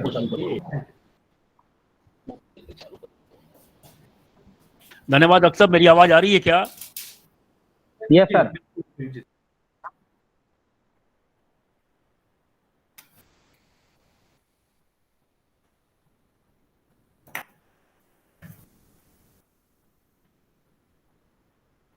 Akhilesh sir, hello.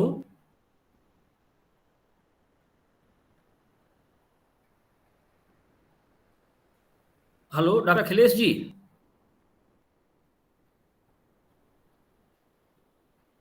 Akhilesh sir, आवाज नहीं आ रही आपको क्या?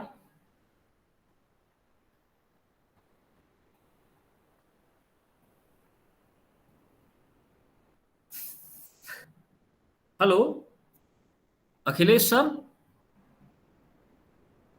अखिलेश जी आवाज नहीं आ रही।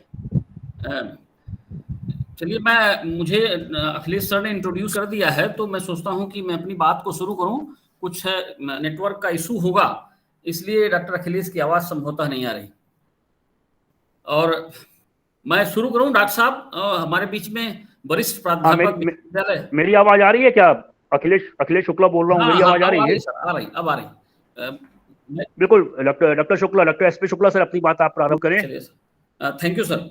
सबसे पहले तो बहुत बहुत धन्यवाद डॉक्टर धीरेन्द्र सर को, और मेंटल हेल्थ के विषय में, और डिप्रेशन कैसे होता है, और इसके अलावा स्ट्रेस कैसे होता है, स्ट्रेस का समाधान कैसे किया जाए, इतना विस्तार से, इतना कॉम्पैक्ट वे में डॉक्टर धीरेन्द्र ने अपनी बात को कही है कि उसके आगे कुछ ज्यादा कहने को नहीं रह जाता है।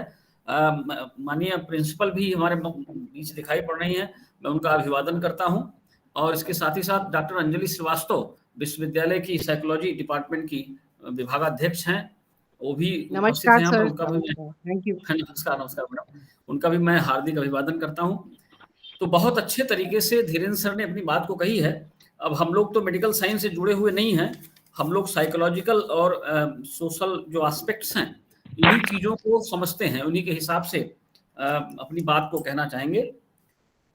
ये हम जानते हैं कि आज जो है विश्व मानसिक स्वास्थ्य दिवस है। और एक बड़ी खास बात है कि जो एडोलेसेंट का एज है, यानी जो किशोरावस्था का समय है, हमारे बहुत सारे बच्चे जुड़े हुए हैं, बीए फर्स्ट ईयर के बच्चे हैं, सेकेंड ईयर के बच्चे हैं। अधिकांश बच्चे 16 से लेके 25 साल के बीच के हैं। तो ये जो उम्र होता है काफी वल्नरेबल उम्र होता है, और यहाँ पर समस्याएं आने की संभावनाएं ज्यादा रहती हैं।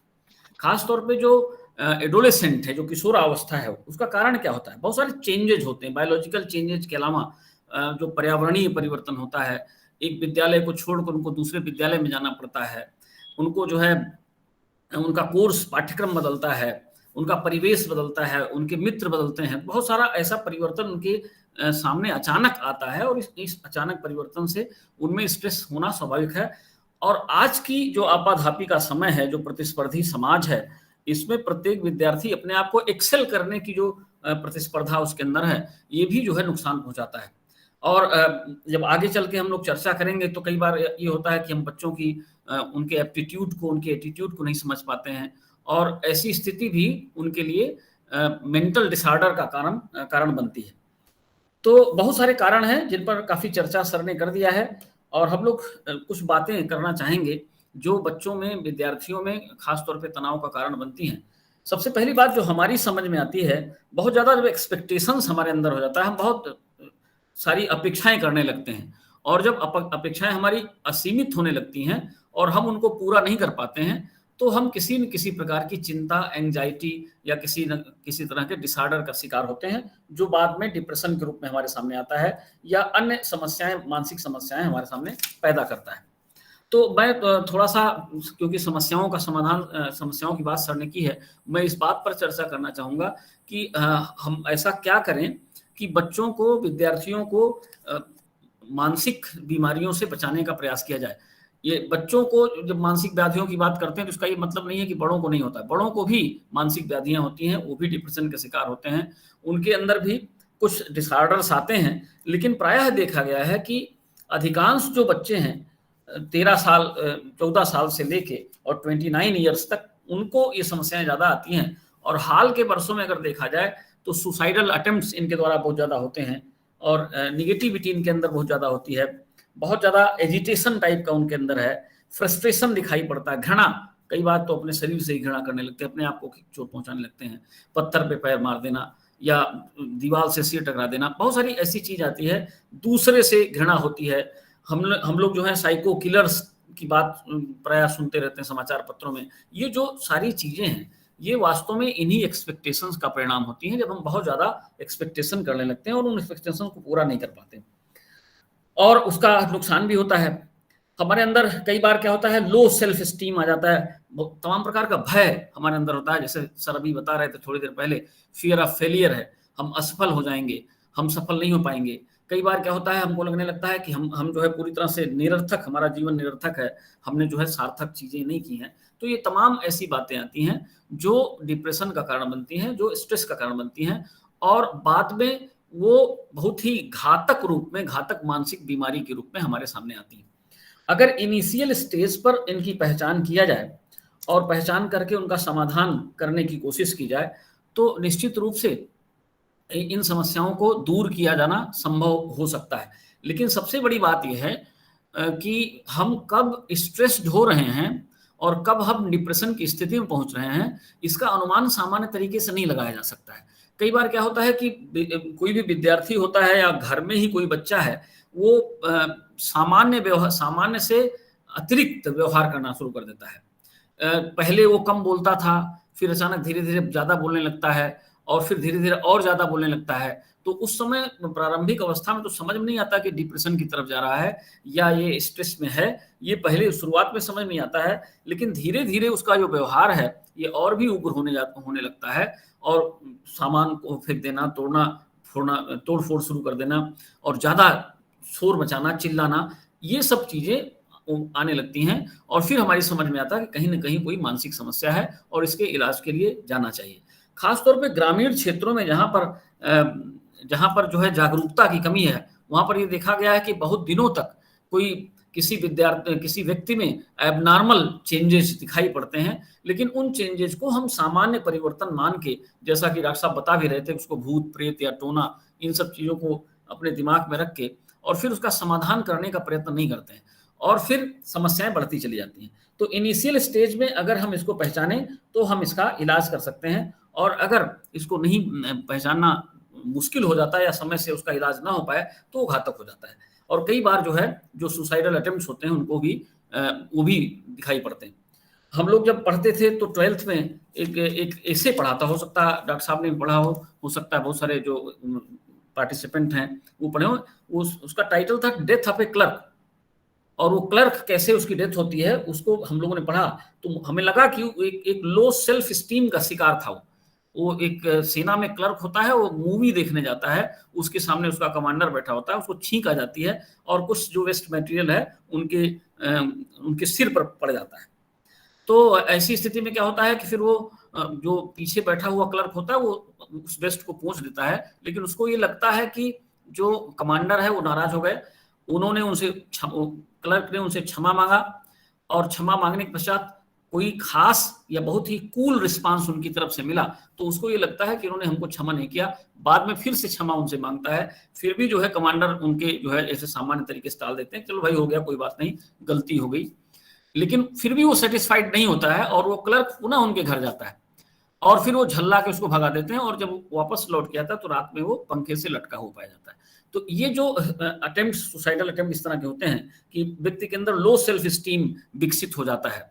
तो ऐसी स्थिति भी आ जाती है और वो डिप्रेशन के कारण ही आती है, और उसका अनुमान अगर हम समय से लगा लें, इसका अनुमान लगाया जा सकता है, लेकिन सामान्यतः हम नहीं लगा पाते। ऐसा जो चेंज इन बिहेवियर है वो एब्रप्ट चेंज नहीं होता, धीरे धीरे चेंज होना शुरू होता है। तो ऐसे व्यवहार में इस तरह के परिवर्तन का अगर अनुमान लगाया जा सके तो उसकी समस्या का समाधान किया जा सकता है। एक तरह का जो गिल्टी कॉन्शियस होता है व्यक्ति, कई बार जो है गिल्टी कॉन्शियस, सर ने अभी कहा कि असफल हो गए तो असफल होने के पश्चात ऐसा लगने लगता है कि हम किसी काम के नहीं हो गए, किसी काम के नहीं रह गए, हम जो है पूरी तरह वर्थलेस हैं। तो ये सारी बातें जो हैं वो गिल्टी कॉन्शियसनेस जो आता है लोगों में, वो लो सेल्फ स्टीम का कारण बनते हैं, और यही लो सेल्फ स्टीम जो है घातक स्थिति में पहुंच जाता है और वो सुसाइडल अटेम्प्ट का कारण बन जाता है। तो प्रश्न ये उठता है कि इसकी रेमेडीज क्या है। जैसे अब सर ने तो बहुत सारी चीजें, बहुत सारी थेरेपी, बहुत सारी मेडिसिन की बात की, साइकोथेरेपी की बात की, पॉजिटिव एटीट्यूड लोगों के अंदर लाने की बात की, कुछ लोग म्यूजिक थेरेपी की बात करते हैं, कुछ लोग लाफ्टर थेरेपी भी आजकल बहुत अच्छी तरह से चलने लगा है, और जो योग गुरु हैं बहुत सारे वो बताते हैं कि लाफ्टर थेरेपी भी हमको रिलीव करती है। कुछ लोग कहते हैं योगासन करिए। अभी इसी में थोड़ी देर पहले एक मित्र ने इसमें डाला था कि योग जो है एक बहुत बड़ा साधन है, एक्सरसाइज बहुत बड़ा साधन है जो डिप्रेशन को दूर कर सकता है। तो ये तमाम ऐसी चीजें निकल के आती हैं जिनका उपयोग अगर हम करें तो निश्चित रूप से हम कुछ समस्याओं से निजात पा सकते हैं। कुछ बातें हम लोग, अखिलेश सर मैं चाहता हूं थोड़ी देर के लिए पीपीटी शेयर कर लूं। कर लें शुक्ला जी, संक्षेप में। बस बहुत संक्षेप में ही शेयर करते हैं। अधिकांश बातें तो सर ने कह दी हैं। हमारे बीच अभी मैं डॉक्टर अंजलि श्रीवास्तव मैम भी उपलब्ध हैं, और मैं चाहूंगा कि ये इस वर्कशॉप मैडम को हम लोग बिल्कुल सुनना चाहेंगे। तो हम शेयर कर लेते हैं पीपीटी, और इसमें कुछ बातें हालांकि है नहीं ज्यादा, लेकिन फिर भी कुछ चीजें हम लोग शेयर करना चाहते हैं। तो हम लोग जो है कैसे जो है इस समस्या का निदान कैसे किया जा सके, इस पर जो है फोकस करना जरूरी है। क्या होता है कि हमारे रूटीन में जब परिवर्तन होता है, हमारा रूटीन चेंज हो जाता है। आप देखिए कई बार बहुत सारे बच्चे ऐसे आते हैं, उनसे हम पूछते हैं कि भाई कितने घंटे पढ़ते हो, तो बताते हैं 12 बजे रात तक, 2 बजे रात तक, 3 बजे रात तक पढ़ते हैं, फिर देर तक सोते हैं। ये कुछ ऐसा रूटीन का जो चेंज होता है ये नुकसानदायक होता है। अध्ययन से जुड़े हुए समस्त विद्यार्थियों को ये ध्यान में रखना चाहिए कि ऑड आवर्स में स्टडी उचित कदापि नहीं, किसी भी दशा में नहीं है। और हमने तो कई जगह इसको पढ़ा भी है, कई जगह मना किया गया है कि ऑड आवर्स में स्टडी नहीं करनी चाहिए। जब स्टडी का समय हो तो हमें स्टडी करना चाहिए, दूसरे कार्यों को करने का समय हो तो हम उसको उन कार्यों को करना चाहिए। और हमारे जो काम हो हमें उनको प्रायोरिटी तय कर लेनी चाहिए कि हमें सबसे पहले कौन सा काम करना है, उसके बाद कौन सा काम करना है। और कुछ ऐसे बच्चे होते हैं जो ऐसा अच्छा मेंटल रिजिलियंस, मानसिक दृढ़ता विकसित कर लेते हैं, और उनके पीछे सबसे बड़ा कारण ये होता है कि उनके शेड्यूल्स तय होते हैं, उनका रूटीन तय होता है, उनको मालूम है हमें कब क्या करना है और कब क्या नहीं करना है। तो ऐसी स्थिति में उनके अंदर एक दृढ़ता, एक जो है मेंटल रिजिलियंस आ जाता है, और वो जो छोटी मोटी जो समस्याएं हैं उनका निराकरण वो स्वतः कर लेते हैं। और एक बड़ी महत्वपूर्ण बात है जो ऑल इज वेल की बात है, कि हमको ये हमेशा सोचना चाहिए कि जो भी है सब सही है। एक भीष्म साहनी का ऐसे मैंने पढ़ा था, अहम ब्रह्मास्मि, आप लोगों में से बहुत सारे लोगों ने पढ़ा होगा। उसमें भीष्म साहनी जी कहते हैं कि जब कभी भी उनको हताशा या निराशा जैसी चीज होती थी तो दीर्घ श्वास खींचते थे और जोर जोर से बोलते थे अहम ब्रह्मास्मि, यानी मैं ही ब्रह्म हूं। तो ये टेक्निक्स हैं, कुछ ऐसी टेक्निक्स है इसके माध्यम से हम अपने स्ट्रेस को, अपनी छोटी छोटी जो समस्याएं हैं उनको दूर करने का प्रयत्न कर सकते हैं। और दूसरी एक बहुत महत्वपूर्ण बात यह है कि हमें, यानी प्रत्येक विद्यार्थी को अपने आप में विश्वास होना चाहिए कि आई एम समवन, हम अपने आप में कुछ हैं, आई कैन डू समथिंग, हम इसको कर सकते हैं। और ऐसी स्थिति में और ये सोचना चाहिए, पॉजिटिव थिंकिंग उनके अंदर आनी चाहिए कि अगर कोई दूसरा कर सकता है तो हम क्यों नहीं कर सकते। बहुत मतलब पॉजिटिव थिंकिंग जो है ये सबसे बड़ा इलाज होता है स्ट्रेस का, ये सबसे बड़ा इलाज होता है किसी भी प्रकार के मेंटल इलनेस का, मानसिक बीमारी चाहे जिस तरह की हो, वो बहुत बड़ा इलाज होता है। और क्योंकि समय सर ने बताया कि कम है और इसलिए मैं बहुत ज्यादा बातें नहीं करना चाह रहा था, लेकिन छोटी सी एक कहानी मैं और सुनाना चाह रहा था। ये भी मैं 10+2 में 12th में जब पढ़ा था तो एक शॉर्ट स्टोरी के रूप में आया था, लास्ट लीफ। बहुत सारे बच्चों ने पढ़ा होगा और हो सकता है बहुत सारे पार्टिसिपेंट्स ने पढ़ा हो। उस लास्ट लीफ में 2 वर्किंग गर्ल्स होती हैं, एक साथ हो रहती हैं। उसमें एक लड़की बीमार हो जाती है और उसके खिड़की के सामने एक ओक का पेड़ होता है और उसकी पत्तियां सूख सूख के गिरती, और वो लड़की जो है उन गिरती हुई पत्तियों को देखती रहती है। और फिर उसको समझ में आता है कि जब इसकी लास्ट पत्ती गिर जाएगी तो वो मर जाएगी, और इससे वो बीमार हो जाती है। काफी ट्रीटमेंट कराने के बाद भी वो ठीक नहीं होती है। एक पेंटर आता है बेहरमन और उससे मिलने जाता है, और जो उससे मिलने जाता है देखता है कि वो लड़की बाहर देख रही है और बार बार ये कहती है जब इसकी अंतिम पत्ती गिर जाएगी तो हम मर जाएंगे। तो वो एक चित्र बनाता है और चित्र ले जाकर उसी खिड़की के ठीक सामने, जहां पर वो लड़की देखती रहती है, उसके ठीक सामने उस चित्र को लगा देता है और फिर वो लड़की धीरे धीरे ठीक होना शुरू हो जाती है।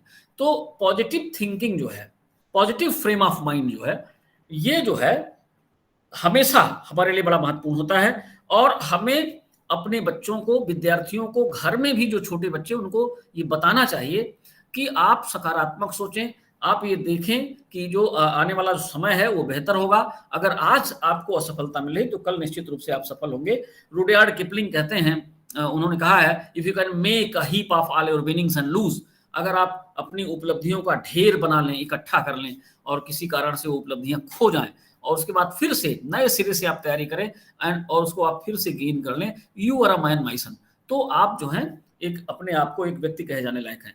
तो बहुत सारी ऐसी चीजें हैं जिसको हम अगर ध्यान करें तो उनको जो है उनसे हम स्ट्रेस पर या जो डिप्रेशन की स्थिति है ना, तो उसमें हम जाएंगे, और अगर किसी कारण से पहुंचने की स्थिति बनती भी है तो हम उससे आसानी से निजात पा लेते हैं।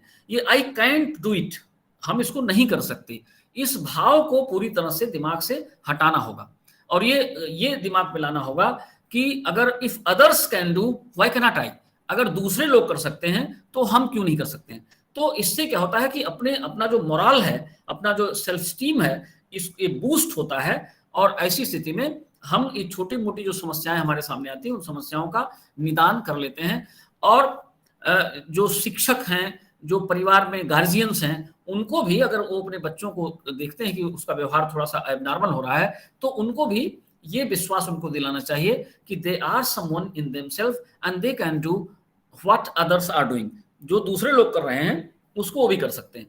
तो निगेटिविटी की तरफ हमको बिल्कुल नहीं जाना चाहिए, हमको सकारात्मक बातें सोचनी चाहिए। कई बार क्या होता है कि हम असफल होते हैं, और असफल ऐसे कई उदाहरण आप देख सकते हैं कि अब्राहम लिंकन को देखिए, बहुत छोटे छोटे चुनाव नहीं जीत पाए, लगातार वो चुनाव लड़ते रहे और अचानक वो राष्ट्रपति बन गए। तो इस तरह के उदाहरण जो हैं हमारे समाज में, साहित्य में या हमारी पुस्तकों में ऐसे उदाहरण मिलते हैं जिनके माध्यम से पता चलता है कि फेलियर जो है कभी भी लाइफ का समापन नहीं है, जीवन का समापन नहीं है, वो एक नई शुरुआत देता है। तो असफलताओं को हमें दिमाग में नहीं रखना चाहिए और एक पॉजिटिव अप्रोच के साथ हमें आगे बढ़ना चाहिए। अभी जो एक इलाज की बात डॉक्टर साहब भी कर रहे थे, मैंने भी बताया, और इसके अलावा योगाचार्य भी बताते हैं कि एक लाफ्टर थेरेपी, कि हमको इस थेरेपी का भी प्रयोग करना चाहिए। इस थेरेपी से भी हमारा कुछ समाधान हो सकता है और हम डिप्रेशन की तरफ या स्ट्रेस की तरफ नहीं जाते। तो ये बहुत सारी बातें हैं, बहुत सारा नुस्खा है, जिस नुस्खे का उपयोग करके, जिस नुस्खे को हम बच्चों के साथ शेयर करके, टीनेजर्स के साथ शेयर करके, जिनके साथ इस तरह की समस्याएं बहुत सारी आ रही, विगत 10 वर्षों में अगर आप देखना शुरू कर दें तो 14 से 29 के बीच में सबसे ज्यादा केसेस मेंटल डिसऑर्डर, स्ट्रेस या डिप्रेशन के देखने को मिलते हैं। तो ये जो स्थिति बनती है, बहुत सारे नुस्खे हैं, उन नुस्खों का हम प्रयोग करें अगर, तो निश्चित रूप से स्ट्रेस से हम दूर हो सकते हैं। एक टास्क पर कंसंट्रेट करें, समय का ध्यान रखें, हम अपनी प्रायोरिटीज को तय कर लें, अच्छी तरह से सोएं, बैलेंस डाइट हम लेना सुनिश्चित करें, और इसके अलावा जो है हम अपने जो लक्ष्य हैं उनके लिए समय निकालें, सोशल एक्टिविटीज में इन्वॉल्व हों, एक्सरसाइज की बात जो है हम करना चाहते हैं। और एक बड़ी इंपॉर्टेंट चीज है नेवर गिव अप। इसमें मैंने एक छोटा सा वीडियो लेक्चर इसमें डाला हुआ है, अभी थोड़ी देर पहले डाला है। अगर अखिलेश जी की अनुमति हो तो मैं इस वीडियो लेक्चर को प्रस्तुत करूं। डॉक्टर अखिलेश सर, कुछ तकनीकी समस्या आ गई इसलिए मैं दूसरे माध्यम से जुड़ गया हूं। बिल्कुल, आप पीपीटी का प्रेजेंटेशन। तो ये 1992 का बार्सिलोना ओलंपिक का है। डेरेक रेडमंड जो धावक थे, स्प्रिंटर थे, और उनके साथ समस्या कुछ होती है।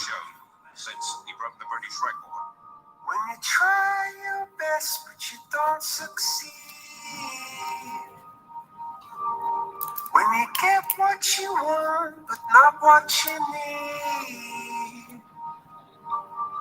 When you feel so tired, but you can't sleep. And the tears come streaming down your face.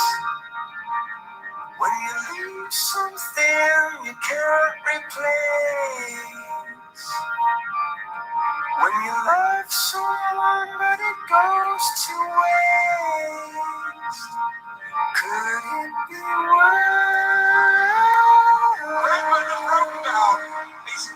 तो बंद कैसे करेंगे फिर?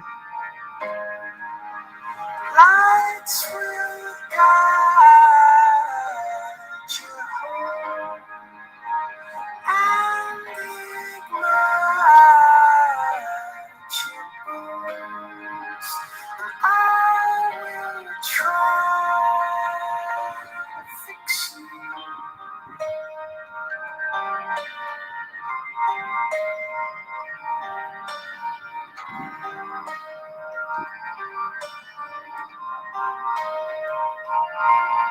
High up above or down below.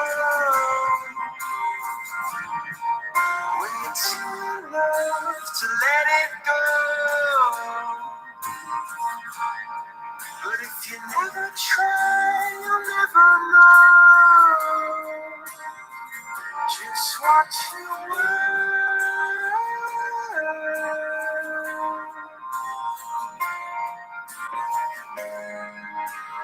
Lights will guide you home and ignite your bones. I will try to fix you.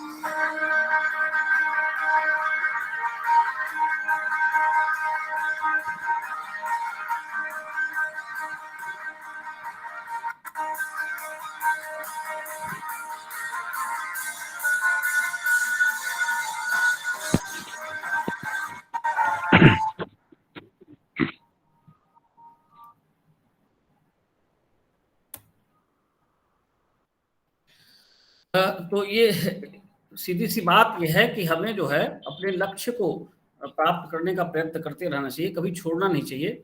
ये इस बात का संदेश था और यही मैं आपको बताना चाह रहा था। और मुझे लगता है कि मैंने अपनी बात कह ली है। और मैं अब ये मंच पुनः डॉक्टर अखिलेश शुक्ल को देता हूं। बहुत बहुत धन्यवाद।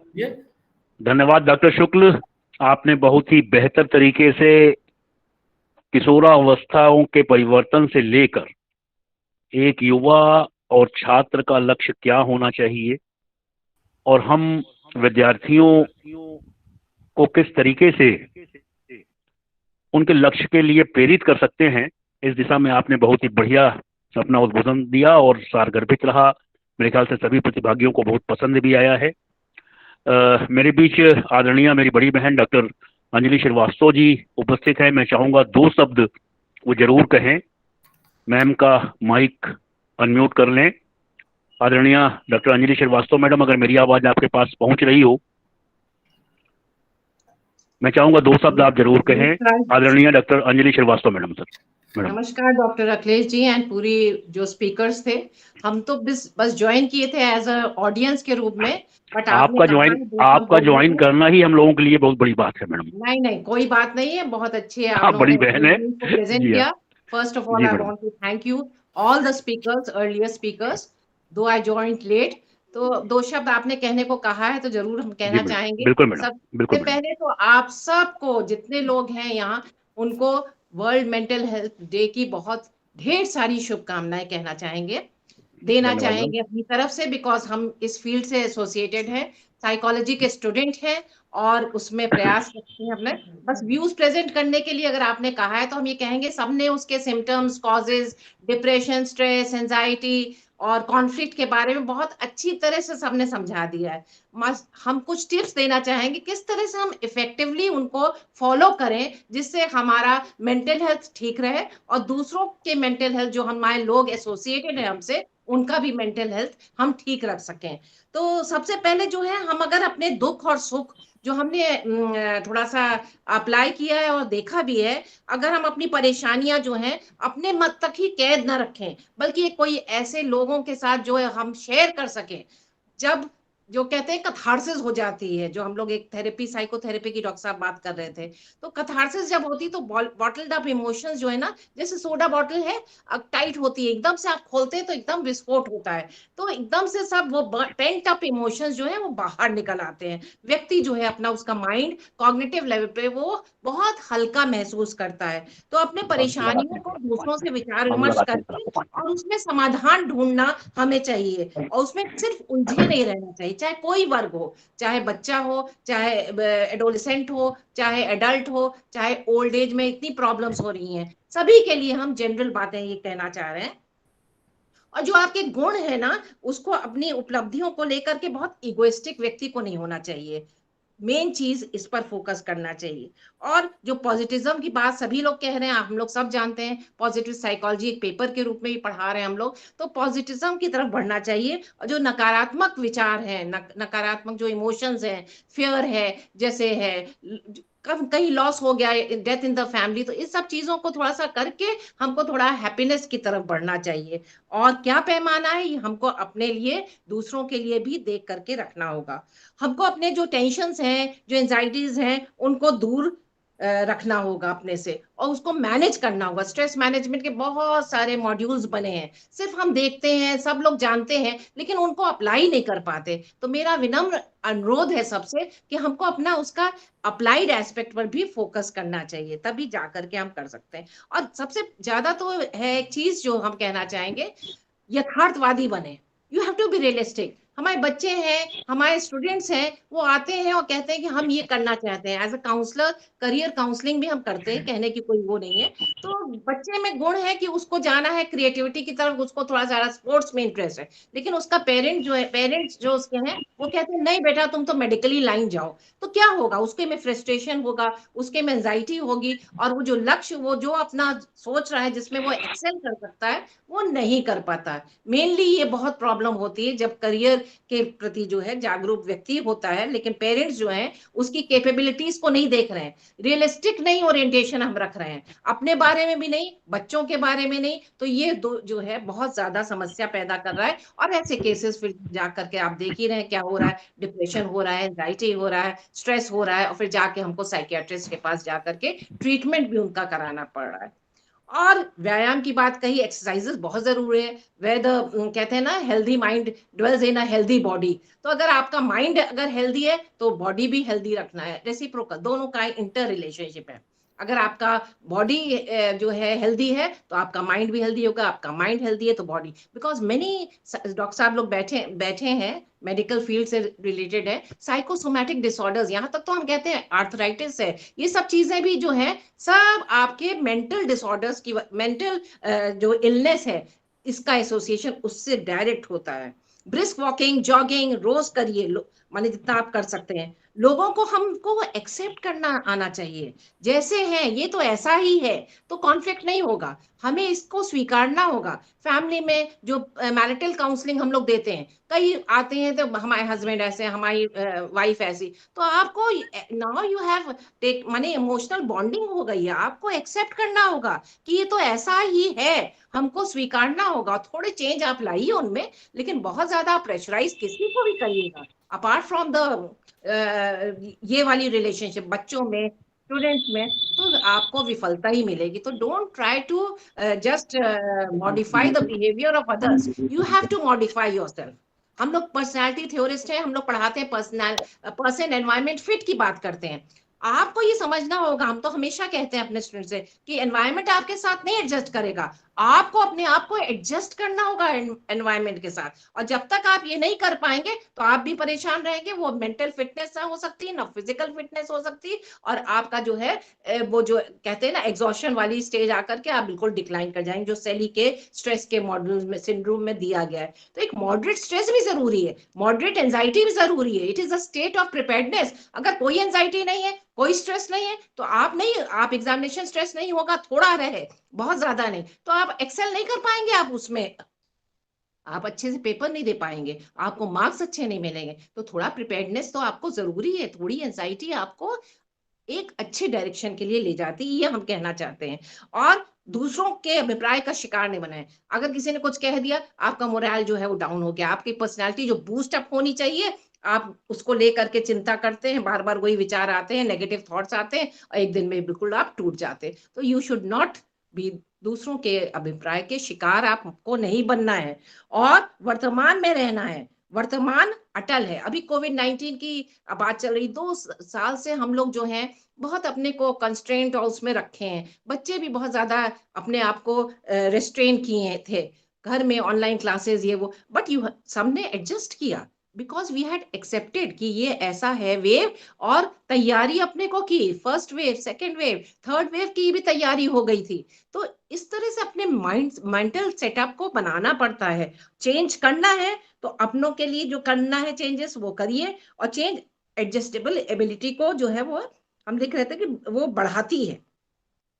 अब प्रॉब्लम्स देखिए सबके पास होती है, हमारे पास भी प्रॉब्लम है, आप सब लोग जो हैं उनके पास भी प्रॉब्लम्स, लेकिन साथ में भगवान ने हमको कोपिंग एबिलिटी भी दी है, मैनेज करने की भी स्ट्रेंथ दी है। तो किस तरह से हम उनको मैनेज करेंगे, नहीं समझ में आपको आ रहा है तो हेजिटेट मत करिए। जो आपके बड़े हैं, जो आपके जो एक्सपीरियंस, जिसको भी आप कन्फाइड करना चाहते हैं, जिसपे भी आप, एक्चुअली आजकल ये भी एक है, हम यहाँ कहना चाहेंगे कि आप कोई प्रॉब्लम लेके आता है तो उसका मजाक उड़ा दिया जाता है। तो वो क्या करता है, बच्चा हो चाहे बूढ़ा हो चाहे वयस्क हो, वो अपने प्रॉब्लम्स को अपने तक सीमित रखता है। तो अगर कोई आप पे कन्फाइड कर रहा है तो आप उसकी प्रॉब्लम में एम्पथाइज करके उसको, कि हमारे साथ ऐसा हुआ तो हम क्या करते, अगर आप ये चीज भावना से उसको गाइड करेंगे तो हम कहते हैं 100% आप एक सॉल्व कर पाएंगे। जो सोसाइटी का जो आपका ऋण है वो आप दे पाएंगे। हम सब सोशल वर्क और सोशल सर्विस की बात करते हैं, लेकिन कितना कर पाते हैं ये हमको तय करना होगा, और अच्छे ढंग से हमको अपना सेल्फ असेसमेंट करना पड़ेगा। हम तो कहते हैं कई हमने कहा है स्वॉट एनालिसिस करिए, आपकी स्ट्रेंथ क्या है, आपकी वीकनेस क्या है, अपॉर्चुनिटीज क्या है, थ्रेट्स क्या है, और अब चैलेंज SWOT C हो गया है, चैलेंजेस। तो चैलेंजेस को किस तरह से फेस करेंगे, तभी जा करके आप अपने आप को अपने जो सोसाइटी में अपने आप को एडजस्ट कर पाएंगे। और सबसे पहले तो ये सबसे बात माने चीज जो जरूरी है वो है कॉन्फिडेंस की, सेल्फ कॉन्फिडेंस। अभी डॉक्टर साहब बात कर रहे थे शुक्ला जी सेल्फ एस्टीम की, किस तरह से सेल्फ एस्टीम को बूस्ट करने के लिए जरूरी है कि आप में आत्मविश्वास हो। हर में किस तरह से पैदा हो सकता है, जो आपके गोल्स हैं उसको आप अगर आप बिल्कुल जैसे वो ना अर्जुन ने जब तीर मारा तो किस तरह से कि आंख पर ही उसका वो जा रहा था फोकस, तो यह अटेंशन शुड बी फोकस्ड, ये नहीं कि इधर भी उधर भी मार लिया, इधर हाथ पैर मार लिया। इस तरह से आप कंसंट्रेशन आपका बढ़ेगा और आप अपने आप को सॉल्व जो प्रॉब्लम्स हैं उनको सॉल्व करने में कोई कमी नहीं रह पाएंगे। लक्ष्य का निर्धारण करके आगे बढ़ना है और अपनी क्षमता के अनुकूल ही लक्ष्य को निर्धारित करना चाहिए और तभी आप उसको अचीव कर पाएंगे। और बड़े शालीनता से कार्य करना होगा, बहुत ज्यादा शोर मचा करके और उसके लिए आप एक ललक तो रहनी चाहिए, लेकिन जो गलत चीजें हैं उसमें इन्वॉल्व नहीं हो। जैसे कि पैसा कमाने के लिए अगर बच्चा सोचता है कि नहीं I want to be a very rich person right now, तो उसके लिए जो है गलत संसाधन आप यूज करने लगे, दैट इज नॉट राइट। बच्चा हो चाहे बड़ा हो, योजनाबद्ध ढंग से आपको कार्य करना होगा। तभी हमको कैसे करना है, क्या, कब, कैसे और अंत में हमें क्या, ये 4 प्रश्न अगर व्यक्ति सोचता रहे और निरंतर उसके में ये चलता रहे तो आप अपने लक्ष्य को और अपने आप को सफल बना सकते हैं। असफलता क्यों होती है, क्योंकि सफलता का हमने प्रयास अगर ठीक से नहीं किया तब हम असफल हो जाते हैं। समय का हमको सदुपयोग करना चाहिए। अभी बात हो रही थी टाइम मैनेजमेंट, कब कैसे कहाँ कैसे करना है, ये योजनाबद्ध कार्य से हमको करना होगा और तब हम अपने तनाव को भी दूर कर सकते हैं और व्यक्तित्व में सुधार ला सकते हैं। साथ में जो सोशल सपोर्टिव सिस्टम है, सोशल सपोर्ट अगर किसी व्यक्ति को कम मिलता है ना तो उसको प्रॉब्लम्स होती हैं। हम ऐसा एनवायरनमेंट इनकलकेट करें जिससे हमको सोशल सपोर्ट का जो है डिपेंडेंस जो दूसरों पे निर्भर कर सकते हैं वो हमको प्राप्त हो सके। हमारी बैटरी तभी चार्ज हो जाती है, एनर्जाइज हम हो जाते हैं जब लोग हमारे साथ खड़े हो जाते हैं। तन और मन में जो है हमको ताजगी हमको लाने के लिए हमारी नींद अच्छी तरह से होनी चाहिए, हमें समय से भोजन अच्छा करना चाहिए, डिप्रेशन से दूर हम तभी रख सकते हैं, उसको अलविदा कहना चाहिए। और अंत में बस बहुत समय आप लोग का सुन रहे थे, I would like to just end with Rabindranath Tagore जो लाइन है, आपने सबने सुना होगा और इसको नोट किए हम रहते हैं, where the mind is without fear and the head is held high, where knowledge is free, where words come out from the depth of truth, where tireless striving stretches its arms towards perfection, where the clear stream of reason has not lost its way. My father, let my country awake. बस हम जगते रहें और हम अपने country को भी जगाते रहें। और बस आप सब ने हमको समय दिया, सुना, इसके लिए हम डॉक्टर अखिलेश भाई को बहुत बहुत धन्यवाद देना चाहते हैं। धन्यवाद। धन्यवाद आदरणीय मैडम, आपने इस वर्कशॉप को अपने लक्ष्य तक पहुंचा दिया। वास्तव में आज हम सब लोग अपनों से दूर होते जा रहे हैं, हमारी जो वास्तविक जिंदगी है उस वास्तविक जिंदगी से दूर होते जा रहे हैं, हमारा जो दिखावापन है उस पे ज्यादा होते जा रहे हैं। जो एक भागदौड़ होनी चाहिए, आपने कहा, बिल्कुल सही कहा, तनाव एक सीमा पे होना चाहिए, तभी हम अपने लक्ष्य के प्रति सजग होंगे और उसके प्रति बढ़ पाएंगे। लेकिन बिना सोचे समझे एक रास्ते पे भागे जाना और अपनों से दूर हो जाना, अपने मन की बात किसी से न कह पाना, एक ऐसे समाज का निर्माण हो रहा है जिससे अनेक प्रकार के मानसिक तनाव और मानसिक अवसाद हमारे समाज में उत्पन्न हो रहे हैं। मैं समझता हूं कि आज की ये कार्यशाला बहुत सार्थक रही है। कुछ तकनीकी दिक्कतें आई लेकिन उसको हम लोगों ने सफलतापूर्वक पूर्ण किया और अब मैं माननीय अध्यक्ष महोदय की अनुमति से इस कार्यशाला के समापन की घोषणा करता हूं। और हमारे मुख्य वक्ता हमारी आदरणीय अंजलि मैडम, हमारी प्राचार्य doctor Arpita Awasthi madam, doctor SP शुक्ल सर और जितने भी प्रतिभागी अन्य प्रदेशों से जुड़े हुए थे, मैं उनका बहुत बहुत आभार व्यक्त करता हूं। मैं उनको शीघ्र ही फीडबैक फॉर्म भेजूंगा और फीडबैक फॉर्म वो भर दें ताकि उनके सर्टिफिकेट जनरेट हो सके। बहुत बहुत धन्यवाद आप सबका। जय भारत, जय हिंद। बंद करो इसको, बंद करें इसको। जय हिंद।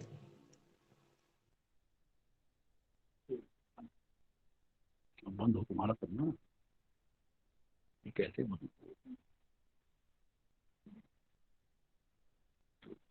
हम बैठे कंप्यूटर बंद कर देंगे तो क्या होगा? बंद कैसे हो यार? करो ना बेटा, करो।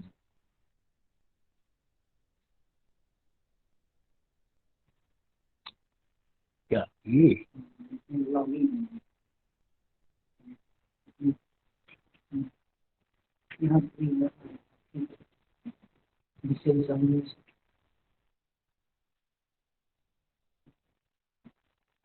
बंद हो चुका है? नहीं कर रहे हैं।